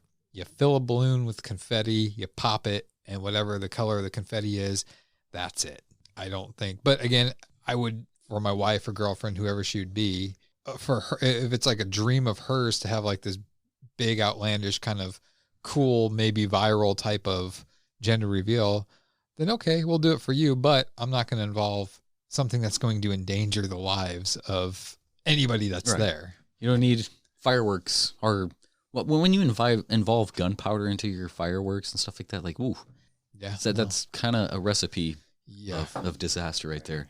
For the kid themselves, like when they grow up, it's like, hey, you were pretty much the cause of a 60,000 acre forest fire. So how do you take that? I mean, the kid, when the kid grows up, he'd be like, they're going to show him newspaper clippings of like this forest fire. Like, that's me. That was because of you. Congratulations, buddy. Happy. Yes. That's why Daddy's not here. Everybody right hates you. It's like when the mom looks at the kid and it's like, Daddy's gone because of he was trying to do. And it should be the mother's responsibility to say, hey, I know you're trying to do something stupid, or even the moms, because I feel like, or the fathers, because I feel like sometimes the pressure is on them to try to outdo something. But that's their shit. But But like I was saying, like most of it is because they just want to go viral. Yeah. And it's more of a selfish reason. That's most what anything is these days. I mean, when shit happens, if there's like a car accident and people are hurt, instead of being the witness and going to help them, you grab your phone and you start recording it so that you can put it on your YouTube or your Instagram or whatever, or have the news crew offer you money to buy it so that they can have the footage. It's like, it's all selfish reasons. And I mean, that's the same thing with those wedding, like the groom and groomsmen, like at the reception doing some kind of choreographed dance and stuff like that. It's like, they're not doing it for their new wife. They're doing it because they want to go viral. This was actually going to be there's a lot of meat on this bone that I was going to do a 2-parter type of thing. So we have like the gender reveals, and I was thinking about doing like a proposal type of thing. Right. They do stupid things for both of them, but this is going to be strictly gender. And today with just gender alone, you know, people are like, well, there's over 26 genders, or, you know, like there's not even a number. There's a spectrum. It's like, well, science has just the XXXY chromosomes to reveal like your sex or something like that. And I understand that there's a valid point to section that off when it comes to emotion, or because that there is something there, but there's also something more for like the facts and stuff like that. It's like, yeah, your son's vagina is whatever. It's like, okay. Lonnie, your head is like people are having like a dog right now. In today's culture, they're celebrating like sometimes even the wrong gender. Like even the woman who started this back in 2008, her, was it son? I believe it was a son. No, her daughter now likes wearing like, you know, blue suits. He's become a little bit more masculinized, you know. Yeah. But Moxley can go as any gender he wants to until, as long as he decides what it is. But as long as I'm deciding what it is, he's Moxley. He better not get pregnant. It's if he comes home and he's pregnant, man, we're going for a ride. You're rich. Well, the funny thing is, like, when people come into my work and they have the sealed manila envelope from the doctor's office and they give it to us, and we're the only ones that see it. Did you give them the receipt? It's like, yep, and it has the pink. We literally have to have 1 or 2 other people look at it and verify that it's a boy, it's a girl. Because I think one time they did it and it was wrong because of the way I think it was worded. It was just like, I don't think that was a very happy moment for the people. But yeah, we have to definitely have a couple people verify what it is. And that's kind of when somebody gives that to you, it's like, wow, this is like power's in your hands. It's a responsibility right now. And 2 stories with this. One, I've always wanted to fill a balloon, one of those balloons with green confetti. So when they pop it, people are like, what the fuck? That was one of my things too. It's like, what happens if you do like different colors? There was a gender reveal where like 7 different color balloons came out and they're like, what is it? Yeah. Well, and then the other story I have is you have to have 2 people when you do those balloons. And usually I'm the one that has to like pull the balloon apart, which is a workout because it's like you have to stretch it pretty far to put all that confetti in. But I was blowing it up and I said, these are 36-inch balloons. So they're huge when they're blown up. The people were in the store. They didn't know what it was. So I had people verify that it was a girl. And they're just like, well, I was like, I'll page you when we're ready for you. And I was like, yeah, we'll just be walking around this area. So I get the pink confetti in, I'm blowing it up. I tie the balloon off. I get the blue and pink string on it to throw them off. And as I was letting it go up into the net above there, well, the net is being held on by zip ties. Ooh. And we cut the zip ties so it's a sharp thing. As I let it go, it hit one of those things, and it was the loudest poosh. And I remember the cashier that was on the South registers, he could see, and he was just like, huh, because I was just getting covered in pink confetti, and he was just like, that was the most beautiful thing I've ever seen. But then I'm just like, oh my God, these people. Were they there? They weren't near, but they could have been walking over it because I said, I'll page you, or I was like, give me about 5-10 minutes. And I'm like, oh my God, there's pink confetti everywhere. But if he can see it from the register, I was like, they could probably see. I was like, there's no way I'm going to clean this up in time. So you just grab every other color. So I confetti. grabbed blue confetti and I just started throwing it all over the place too. That's probably the smart thing to do. But oh my God, I was so scared that they were going to come by, and I'll be like, if they would have saw me, I'd be like, it's a girl. But yeah, I've told them at my work, I refused. I don't like doing those anymore. It's too nerve-wracking for me. But well, that was your topic. That was my topic. So are you trying to tell us something? Are you and Crystal pregnant again? What is it? We don't know. Oh, we don't know. We're not trying. Oh. We ain't doing that. That's sinful. Well, I guess I see where that kind of leads into my topic. So, it was a couple weeks ago now, I think. The whole last week at least. Mr. and Mrs. Potato Head situation, the whole cancel culture type thing is striking again. Now, which should not be talked about. Now, for those of you that don't know, Hasbro, who are the creators of the Mr. and Mrs. Potato Head toys, are changing the name to Potato Head. Now, here's the thing. At first, when I read this, I go off of I wasn't reading it, and I was going off of what people were saying on social media. And everyone was just like, oh, this is so stupid. So cancel culture, this and that. And I was like, it made me mad. I'm like, this is the stupidest thing.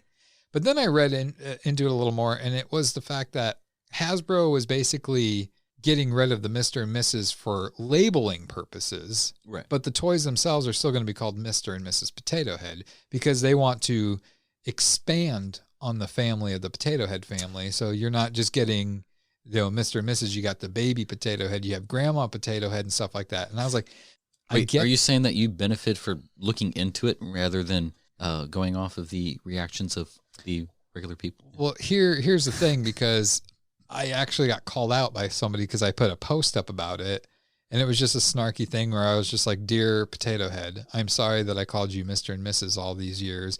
That was very insensitive of me.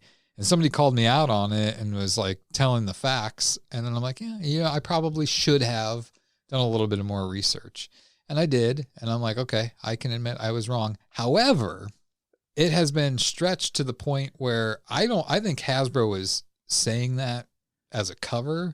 I think they were getting a lot of people, especially, basically there's a bunch of people out there that don't agree. They don't think that these toys, they agree that they think they should be gender neutral toys, and that there shouldn't be labels on it as Mr. and Mrs. and stuff like that. And the more I started reading about that, and there's groups like GLAAD, GLAAD or whatever, and LGBTQ, they're all in agreement with this, that this needs to be more gender neutral toys and stuff like that. And that's when I'm really starting to get angry. And it's just like, a part of me is feeling like Hasbro was getting a lot of flack, and then they just bit the bullet and bought into it. And they're saying that we're doing this so we can expand on the line. So I guess we'll start off by, what are your guys' take on this whole situation? My original thought, I was kind of seeing the masses just spread the information, and I also as well looked into the source of it. I didn't look far into it to see if there was an original posting as far as Hasbro's release with this. It's drop. It's still the Potato Head family. You still have Mr. and Mrs. Potato Head. You take all of the features off of Mr. Potato Head, you put female features on it, it's Mrs. Potato Head. It doesn't matter. It's whoever. You're building a face, and they're not even people. They're potatoes. Right. Yeah. But so it's that's what makes this even more fucking ridiculous. Exactly. It's a potato, and this is the thing. People can live their life how they want to. I will support anybody. If somebody is born a male, but they want to transform into a female, I will support them 100%. Everybody can do what they want. But when you're reaching to a toy that was, what was it, 1930s? I think I wrote it down, the year that the Mr. Potato Head was released. I'll pick it up here. 1949. A toy that's been around since 1949. It's older than most of us. Yes. And now all of a sudden we're having a problem with it. And that's because of the political correctness, the cancel culture. Everything is just being inflamed. Well, they want to take everything down. But was there an issue with kids having problem playing with gender specific toys? No, I don't think my niece or my nephews, when my nephew's playing with the G.I. Joe, that he gets offended, or my niece gets offended that my nephew's playing with the G.I. Joe. Granted, there are parents out there who is no kid of mine is gonna be playing with the Barbie, or right. You learn that stuff from your parents. The kids are playing with the toy. They don't see it like this. They don't care if it's a Mr. or Mrs. It's we shouldn't either, because the more we spotlight that, they're gonna see it as an issue too. Yeah. Well, and this is the thing, is it starts, I thought toys were a safe thing. It's not. Like, I could understand if a toy was, blatantly making fun or being racist towards a specific race or gender or whatever, but potatoes that you interchange their arms, their eyes, their feet. I don't know. The next thing I feel is G.I. Joe going to have to just be known as G.I. from here on out, because Joe is a more masculine name and it's usually a male name. I mean, some women have the name Joe. Yeah. And then is Barbie going to have to change the color of their box from pink to a more neutral color, like a green or gray or something like that? I just, where does it end? Like, this society is that bad to where now we have to pick on toys. Right. Well, if you think about it, I was looking here through Hasbro's brand. Hasbro has pretty much the monopoly on all major brands we grew up with. Like, looking at their board games, like, they have Monopoly, they have Operation, they have Clue, they have Twister, they have Risk, they have Life, and then some of their other stuff, like they have My Little Pony, they have... Did they do the they have Play-Doh. Mustache guy? The magnet mustache dude? What's the name of that one? What do you mean? The magnet mustache Where guy. you can, like, take the pen and it's magnetized. The woolly, yeah. Yeah, they have Star Wars, they have Nerf, Transformers, G.I. Joe. They have license to the Marvel properties. So I think this is going to be the Disney beginning. princesses properties. Like, so they have to watch their ass. Like, even the slightest thing and they get bad press, they could lose all those corporate properties and they lose billions of dollars. What was the bad press they're getting? Like, did enough people really care about that? I don't remember seeing anything in the news about this until the other day when they changed their name and then changed the name of it to Potato Head. Then all of a sudden it erupted. Right. They're putting out a new product. Right. Which is just a neutral. But, I mean, you still have Mr. and Mrs. It's just the potato family now. Well, I mean, it's still, like, on here, on their official website, on Shop Hasbro, it's still labeled as Mr. Potato Head. So it didn't change anything. But people are getting all up in arms for whatever they're conflating themselves. Right. And, like, even the female, even Mrs. Potato Head, is still registered under Mr. Potato Head. It's Mr. Potato Head, Mrs. Potato Head is the subclass. Now they're going to do Pack Family. Yeah, probably. Like it's a Mr. Potato Head is the class name, like the brand name, then it's Mrs. Potato Head head toy. With most anything, like, if you give them an inch, they'll take a mile. So if you concede to one thing, like, they're just going to keep on coming with other things. It's like you'll never satisfy the masses. You can do as much as you want. You know, being in, like, a leader, a presidential position or something like that, regardless of where it's at, America, etc. Like, you're going to be... As much praise as you get, you're going to get as much blame. Right. So it's like Hasbro just changing one thing. Nowadays, everything's going to be up in arms. Right. Well, and what is this teaching our kids? A kid can't just play these days. Now a kid has to be taught a lesson when they pick up a potato head and, like, they have the Mr. Potato Head and they're like, now, Jimmy, you have to understand. Like, well, you're taking away the innocence of kids these days, and you're putting them in the middle of this, and all because there's people out there that get butthurt too easily. They have to constantly be, what's the word? Groomed and complimented. Yeah, and maybe groomed is not the right word. Yeah, definitely not. What it's teaching you, what it's teaching you is that if you cry, you can get your way. Basically, yeah, and that's what we're teaching our kids, and that's why this world's going to get worse as we go. Like, as a parental society, our best way, and I've seen this lots of different times from so many different parents our age, that instead of disciplining their children, it's easier to reward them for not being bad anymore than rewarding them for behaving. It's like the whole behavioral reward type of thing, like, it's probably because we live in, like, a fast-paced world. We want that immediate gratification. It's like you just want to shut them up for the now instead of teaching them something that will help them in the future. Well, the best thing I've ever heard, I have a friend who's a school teacher. His kids are the most polite, well-behaved, well-mannered children I've ever seen in public. But when you get those kids home, they are the biggest shits you've ever seen, because they know in public they are yes sir, no sir, yes ma'am, no ma'am. But they know when they get home, they're allowed to do whatever they want because it's their safe space. When when dad says, no, do this, they know to do it, but they know they're safe at home to do what they want. But my goddaughter, my best friend's daughter, like, she has his sarcasm, so it might come off wrong sometimes. There was somebody making a comment to her, like, wow, your daughter's like so well behaved, talking to my friend. And they're like, wow, like, how is she so behaved? And she's like, he beats me. Oh, no. I mean, like, he doesn't, but yeah. You know, when I was growing up, my sisters, I have 2 older sisters, they had Barbie dolls. You know, I had some G.I. Joes. I didn't have a lot. My main toys I played with were Ninja Turtles and the Hasbro WWF wrestlers. Right. But I always thought, I wanted a Ken doll, and I did get a Ken doll. And not that I played with it that often, but my dad, he would see me like when I was playing with that, and he would just say to me, he's like, "What are you playing with that for?" Type. That's a girl's toy. It's like, this Ken doll gets so much even as a kid attention. Look at his bulge, Dad. No, but I would just be like, even as a kid, I didn't get offended that my dad said that. I didn't think that he was sexist or anything like that. But nowadays, if a dad made a comment like that to his kid, I mean, he's a bad guy. He needs to be in prison. He needs to have his kids taken away from him. And right.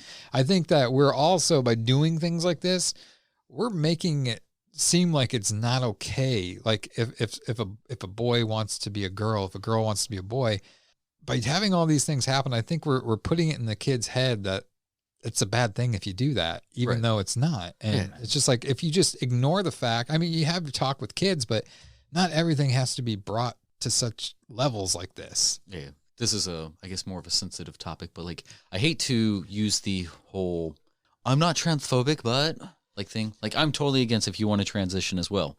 But like, it does shining that attention, like, oh, I feel like a girl, but what are you attracted to? Because it stigmatizes, like, if you're a female attracted to another female, like, you're a lesbian. I mean, that's what that would be. That's what I was taught. But if you want to transfer or transition into a male that way, that attraction it's probably more personal. Well, it is much more personal than that. Some people, it's valid that they do feel like they've been born a different sex. And like, I think addressing your mental is probably I mean, they do that too, because some of them, this is going to go in circles here.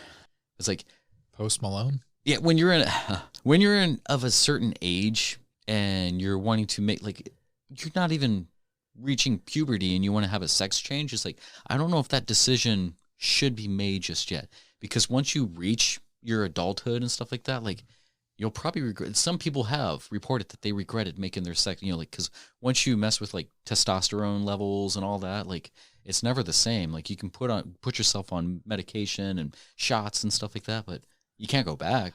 I guess to me, and maybe it's because I everybody's different. Like, at that young age, like, I mean, you're thinking like talking like 11, 12 years old. Like, is that what do you really understand your sexual orientation at that point? Like, at that age, I wasn't even really that interested in girls. Like, yeah, I knew more so guys. I just meant like I wasn't thinking like girlfriend or anything at that point. Maybe that's what's wrong with me.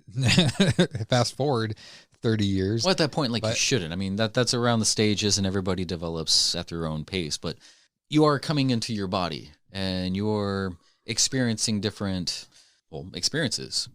It's like making a big decision that's going to change the trajectory of your life then on, I think should be considered a lot more deep. You don't even know the world yet. You're going to change your, or not necessarily orientation. I will admit nowadays it's harder for people to come out with stuff like that because of, again, like I've said, the evil things like social media. Because, for example, there's a professional wrestler. He went by Tyler Rex. Yeah.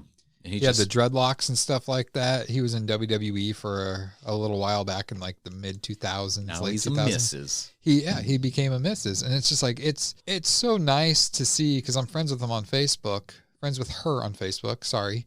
But it's so, the pictures that she posts now, I mean, she's glowing. She is completely happy, but it's like, I read comments on it and it's just like, some people are just ignorant pieces of shit. It's like, what is her decision to do this? How is it affecting you?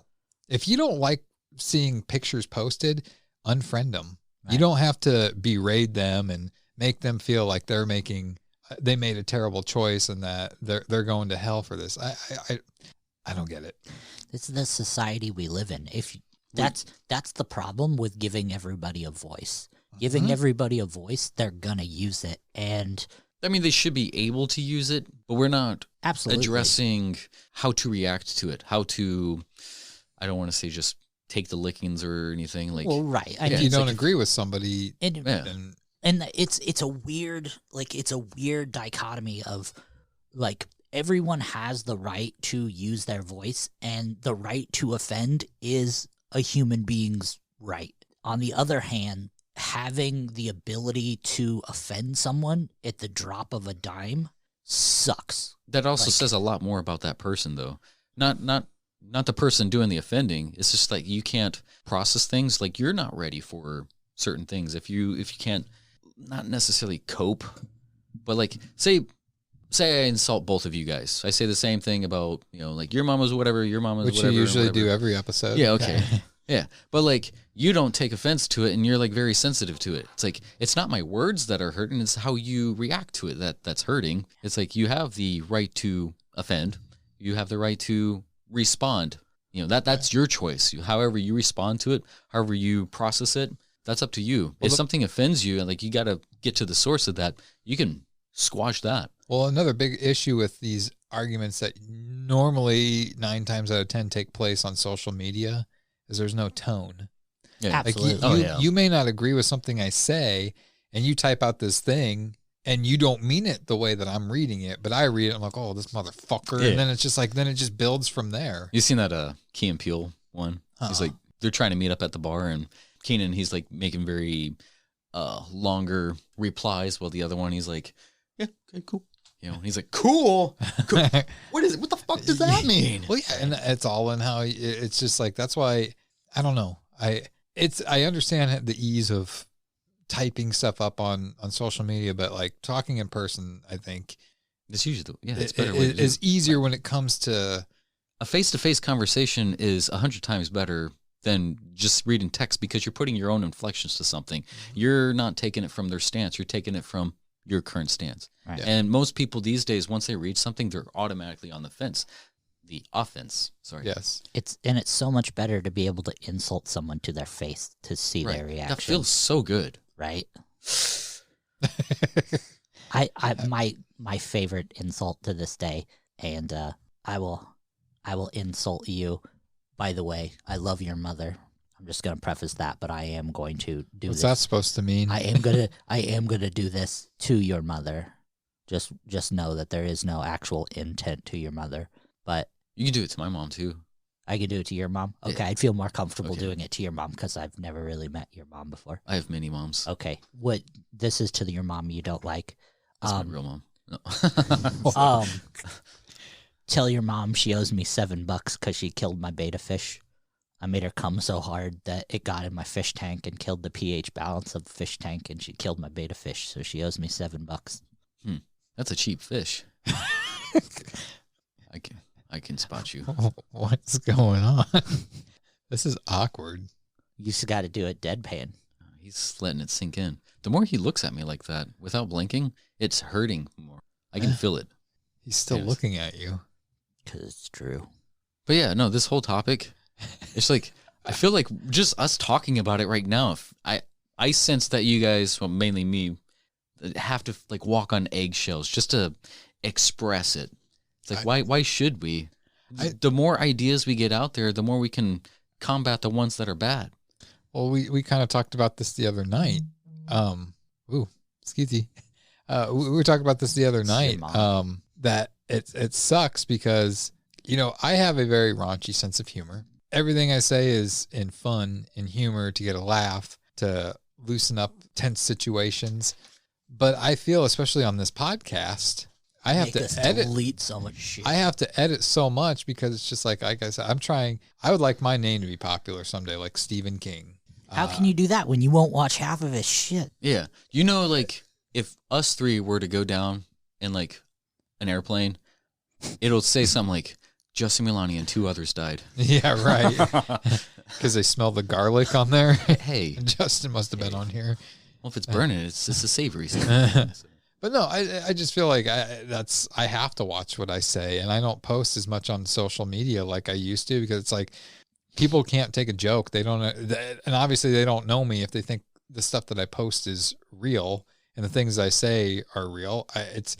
It's all in good fun, but this is the day where it's like 10 years from now, something can come back, an audio clip from this that's been manipulated, and then it's like, oh, Jeremy doesn't like Italians, and it's just like, now I have to try to prove that I do know like that you like Italians because you've been gunning for me.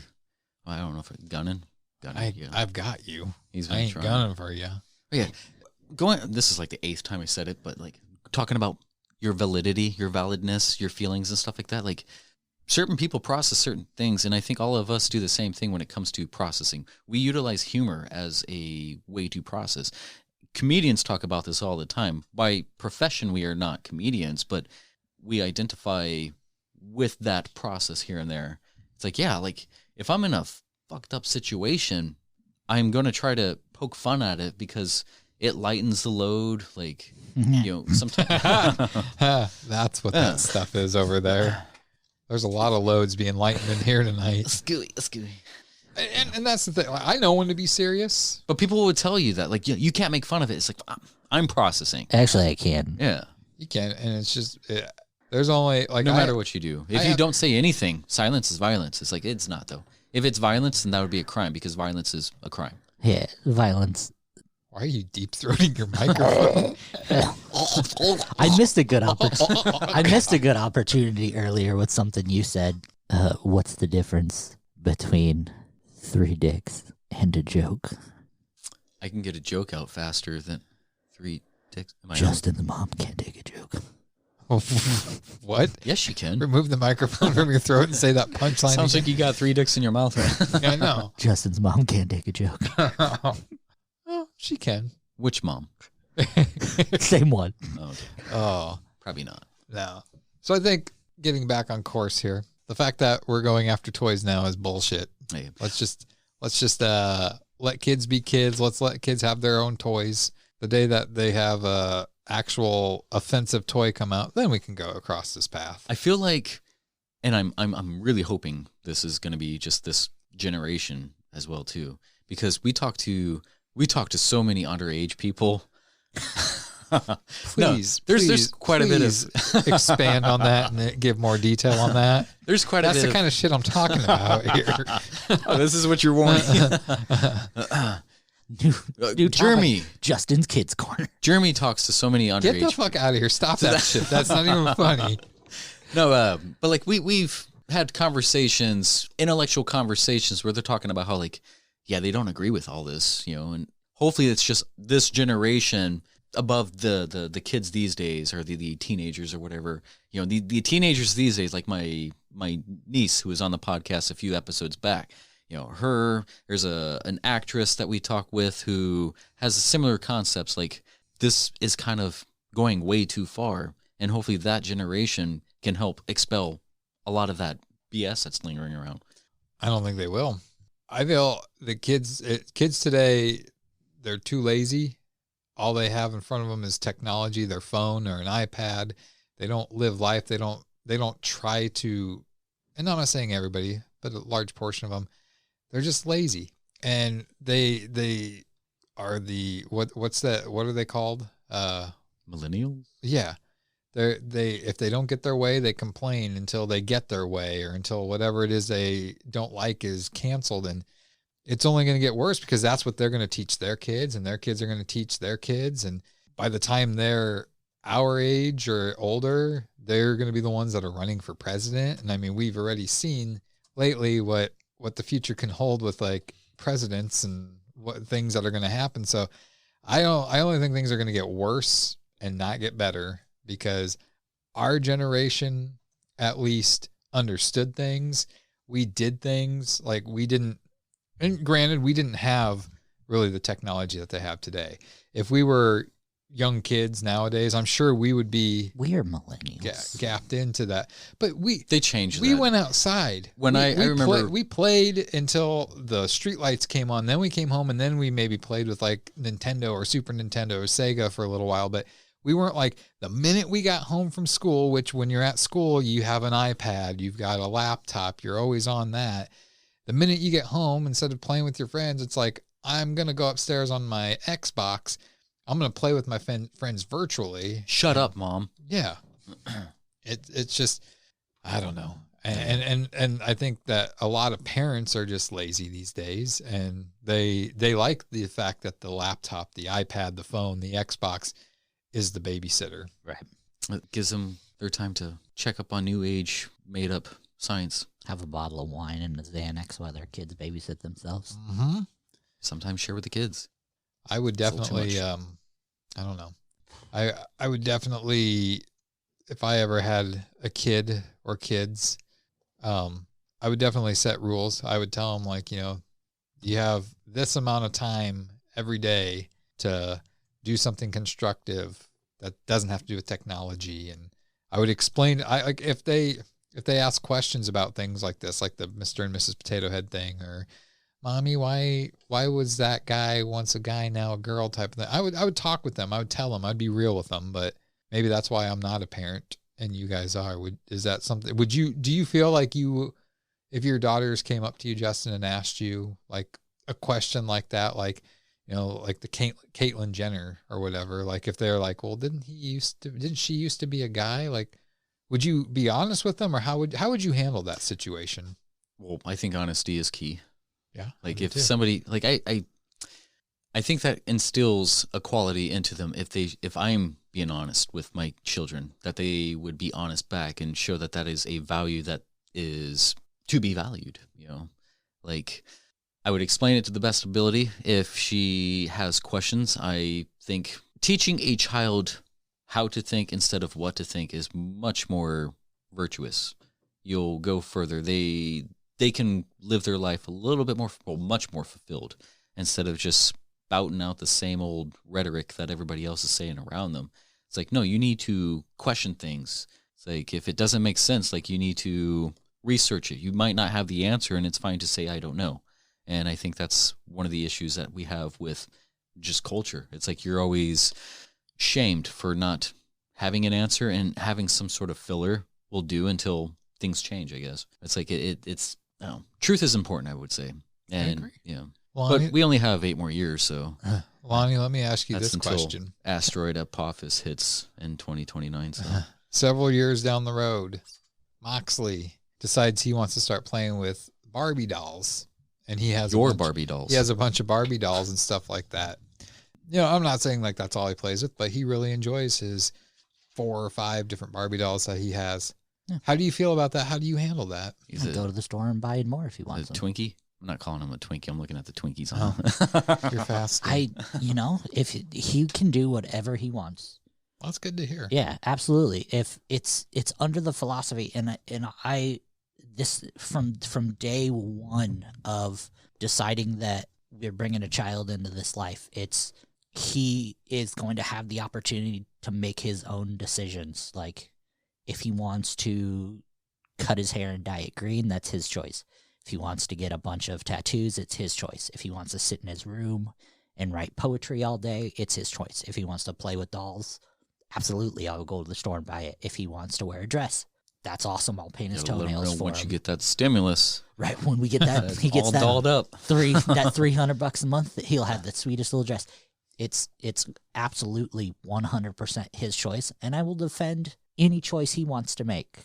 If he wants to bring a guy to dinner, then God damn it, he's going to be the prettiest guy in the world. But absolutely, it will 100% be his choice. I will make some suggestions. So you're saying he has to abide by some sort of beauty standards now? Absolutely. He ain't bringing no scrub in this house. It's those dolls, I tell you. The beauty standards. Oh my gosh. No, but honestly, and I've said this jokingly, I'm like, he's allowed to play any sport he wants to.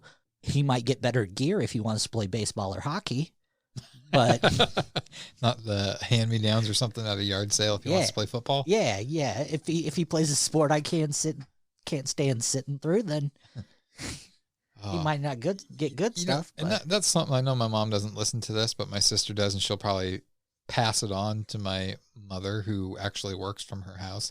But you mentioned that, like, I have to thank my mom for, she had 3 kids, and that we know of, and but mom knocking up all the boys in town, because all of us were into stuff. Like, I think I was into more activities than my sisters, but like I was more into your mom. Fuck you.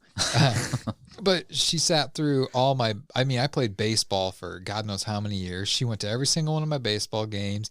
I was in, band in junior high and high school. She went to all the concerts and competitions, just all the things she went through and sat at, she did that. My dad didn't. I mean, he came to some here and there, more so like the baseball sporting stuff, but thank you, Mom. Like that for her to do that. I mean, that's a thing too, that even in my adulthood days, like it's a driving force behind like why I stay active with creating things and doing things. 'Cause it's like, she's always supportive. And like, for me to know my mom was supportive of me was just, it's great. And, I commend any parent that, even though I know like my mom at these things is probably like, oh my God, I got to go to another one of these, but she went to it and she was there. She videotaped the majority of them. And, she did it because she loved her children. So any parent that actually supports their kids and makes the time to go to all their stuff, you deserve a pat on the back. Absolutely. Because I can tell you right now, it may not seem like it now, but when your kids get older, they will remember that. Absolutely. Right. It's like and I plan to have like a life of my own as well, as having kids. And like when they get old enough, like my oldest Zora, she's about to go into school here, and we're thinking about getting her to sports. And I would like to like look her in the eye and be like, this is your first game, and I'm sorry, but Daddy's got a life. We got a podcast to record. So you're missing her game right now. That's what those texts are going off. It's updates on the score. Dad. That's what, and kind of along the Dad will come. He'll be here. Same lines along that. Like, we didn't have a lot of money growing up as kids, or as I was a kid in my family. But man, if I needed new skates, there was new skates. They might not have been the top brand skates on the market, but I got skates. They might have been hand-me-downs. They might have been, played against sports skates. But if I needed new skates, I had skates. Right. If I broke a stick and I needed a new stick, then we might not have got food that week. But damn it, I had a new stick. They drove me all around this country for What game bowling. were you playing? Polo. Oh, okay. Yeah. I don't know how to swim, but that horse got around pretty good. No. But if I needed it, I got it. I don't know where half the money came from because, but your parents probably don't want you to know where that money came from. My mom invented twerking. Oh, no. But no. Well, that's just those sacrifices that you didn't really realize that your parents might have made, that you didn't really appreciate until you got to our age, where you're like, fuck, like I was a dick. I think even if you had like the bad example, like you had the parents that didn't come to those, it's still an example. I mean, you can look at that and be like, I want to do something different, Right. And you have that choice. Right. And a lot of people use that as an excuse. Like, my parents were never there. It's like, yeah, but you can be there for your parents. 100%, that's the thing, turning something that's negative, for your kids. Something negative into something positive. Like I can, it's not the main reason, but my dad was a big drinker. Right. That's what led to his death. He drank too much. He killed his liver. Without your liver, you can't live. And I saw growing up what that did to a family. I mean, he wasn't like an abusive drunk or anything like that. He just kind of, he was easily somebody to anger and just like make him like not punch you, like I said, but he would just get angry when he would drink. And, I seen how it affected family life and stuff. And I always told myself, I'm like, I will not let that happen when I get older. Granted, I thought I was going to be married and have a kid or so at this time in my life, and I'm not, but who knows what the future holds. But I vow I'm not going to do that. I'm not going to let something like that interfere with my wife, my kids. And, it was a rough thing growing up with, but I took positive from it, and I don't drink. And that's a big reason why I do not drink. I commend you for that. There's a lot of adults who, like I said, they just use the excuses. They don't assume their responsibilities. It's like, once you know, you can make the difference. Knowing is half the battle, and that's from G.I. Joe. And it doesn't matter if you play G.I. Joe or Barbie. Well, I want to talk about something else here because we do have a little bit of time. Let's talk about something else. Sex, baby. No, Justin, you may not like this topic, but those of you that don't know, Lonnie used to be the host of another podcast, and I was kind of a producer of it, I guess you would say. Yeah. About professional wrestling. Babysitter, yeah. Fake. Yeah. Did you say fake? And so I'm just ignoring him. It's predetermined, bro. So I think this will be kind of fun to talk about and to get your input on it, Lonnie. But something happened this past Sunday at a professional wrestling. I watched it. Yeah, I watched that ending part like a million times. But this past Sunday, there's a professional wrestling company out there called AEW, and they had a pay-per-view. And their main event was, what was it, a death match? It was barbed wire. It was a barbed wire exploding death match. So basically, the ropes had barbed wire wrapped around it. There were barbed wire, like, there were pieces of plywood. No, the ropes were, they had barbed the ropes wire. were there.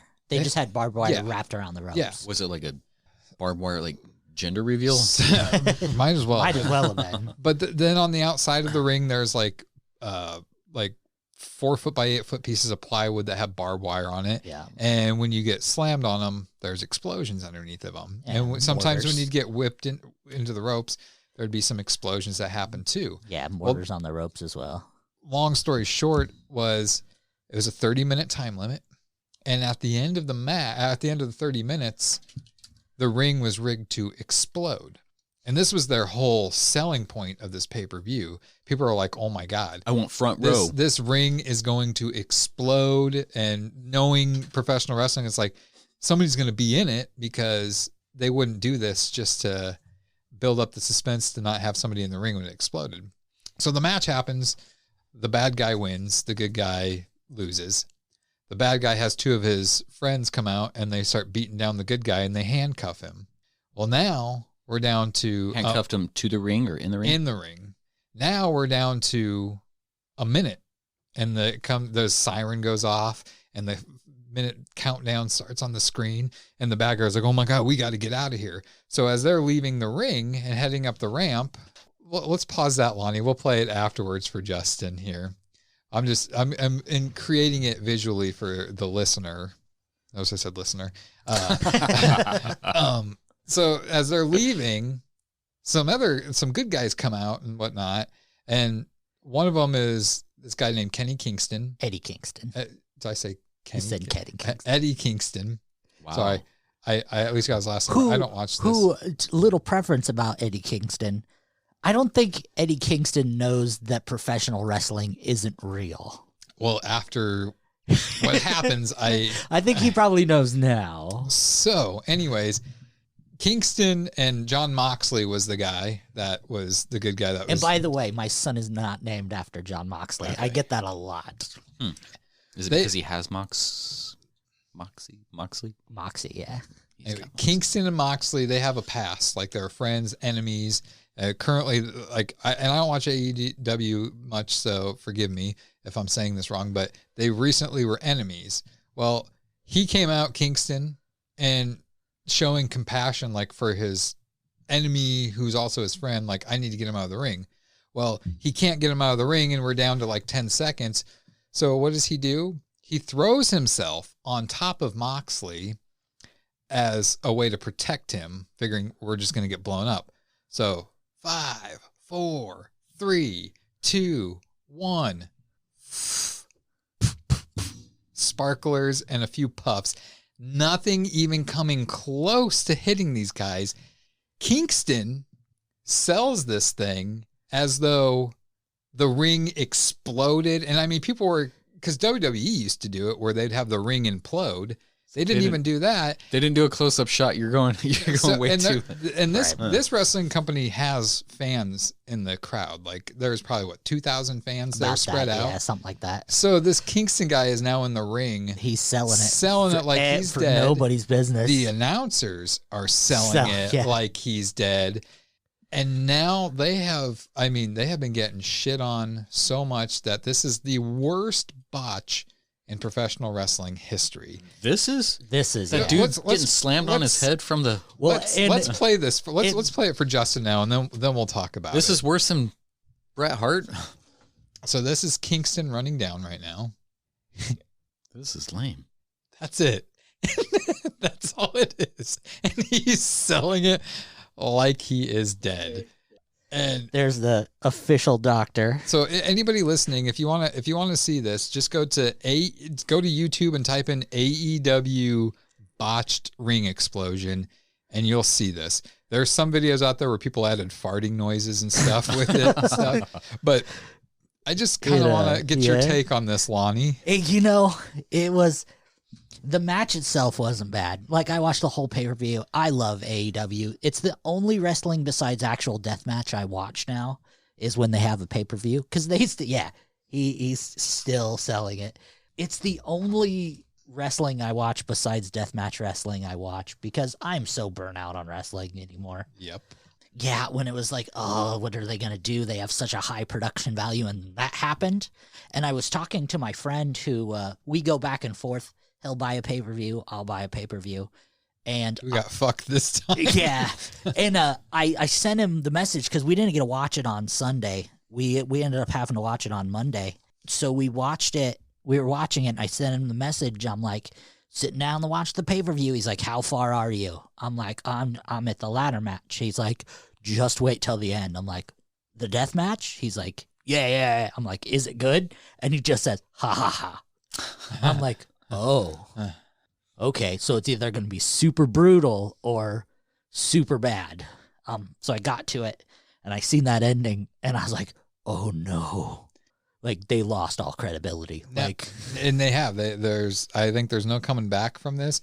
And I know like Tony Khan, the guy that owns AEW, he did a press conference and he's trying to make it sound like that was the plan, but we all know damn well that was not the plan. Like they obviously didn't do a practice of what this was going to look like. They can't really. And it was just like the thing is they could put, because the bad guy Kenny Omega, he was the one that rigged the ring. Yeah. It's funny because after AEW went off air, John Moxley sat up in the ring and there's video of it where he's just like, Kenny Omega is one tough son of a bitch, but he can't build an exploding ring worth of shit. And it's just like, the thing is, there's like, they could play it off as a storyline, but it's like, you can't because of that Kingston. Terrible selling. Kingston sold this thing like it was a big, huge explosion. Well, so did the announcers did too. Yeah. And that's the thing. Like, I was thinking, well, they could say that, Kingston passed out because he thought that he was about to explode. But then with the announcers, like acting like it was the explosion that did it and stuff like that. It's just like, there's no coming back from this. If you actually listen to the announcers, then they're like, oh my God, it was such the reverberation and the heat from the explosions. Like they're selling it like it was an actual thing. The audience members who are like 10 feet away from the turnbuckles and stuff. Booing. Like, they were just like in a state of like, what the literal fuck. There was a "this is awful" chant that started. And there's a lot of, because people thought the ring was going to explode and it's AEW. So there was a lot of people in the crowd and you can see a lot of the videos. And I mean, it's just people like bullshit. And this is it. What the fuck? But the only saving grace that they could do right now is just come out and be completely honest and be like, this is fake. It failed. We thought it was going to be better than that. Shit happens. That's the only way that they can get respect. Right. But they lost a lot of viewers. Yeah. And I mean, that was, I saw that, and the first person I thought of was like Lonnie. I'm like, I cannot wait to talk to him. I'm going to do it on the podcast. I felt bad for him. As much money as they probably invested in that match, like, it had such a beautiful ending. Like, that whole, like, as like a professional wrestling story and as a fan, Like, that was a great storyline. Like, pushing Moxley and Kingston together there for a moment, like ending one storyline and kind of creating another arc off that storyline. It was beautifully done.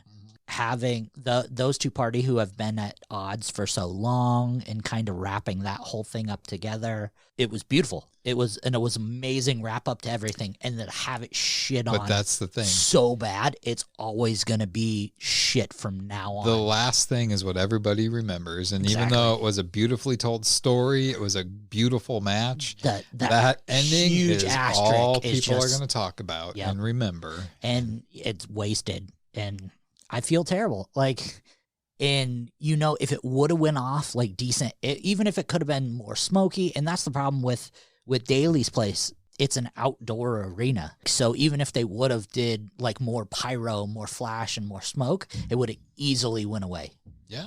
And they really couldn't have had a fake ring because they had a ladder match, which had 6 guys in the ring. Yeah, but WWE did it. They had a whole show, and they had matches and guys on all collapsed the stage a few times. And they twice or 3 times now they've had it where the ring implodes. Like the second and third time that they did it. I mean, it's obviously a point. Yeah.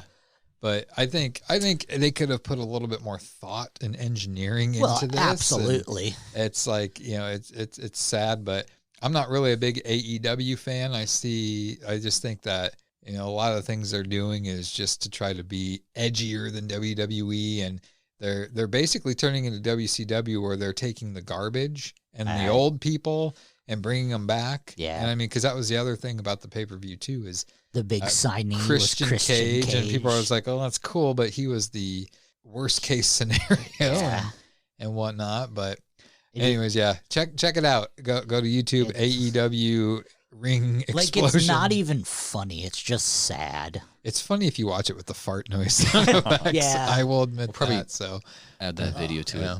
I think episode 20 was fun. It was fun, yeah. I think next time, Justin, you'll have the lead. We'll all have topics, but you get to be the lead host. Get to be the Ahab of this ship. Don't forget to tune in next Monday for BPT Movie Reviews, Episode 2, when we review The Dead Don't Die, 2019, starring Bill Murray and Adam Driver, Danny Glover, Steve Buscemi, a shit ton of people. Chloe Savini without a dick in her mouth. That's just true. We didn't see that part. Well, it's in the extras. So, well, we hope you enjoyed this episode. We appreciate you guys. Follow us on any social media outlet platform, especially Facebook. I think that's the only one we really have something for. Look for the Boundless PodTrap on there. Give the page a like. Share the page. Help us get bigger. So, I was waiting for you guys to say something. Stiffers. I'm mature. Okay. So for Lonnie, Justin, I'm Jeremy. Be kind to one another, and we will see you later. Ciao, ciao. Strong.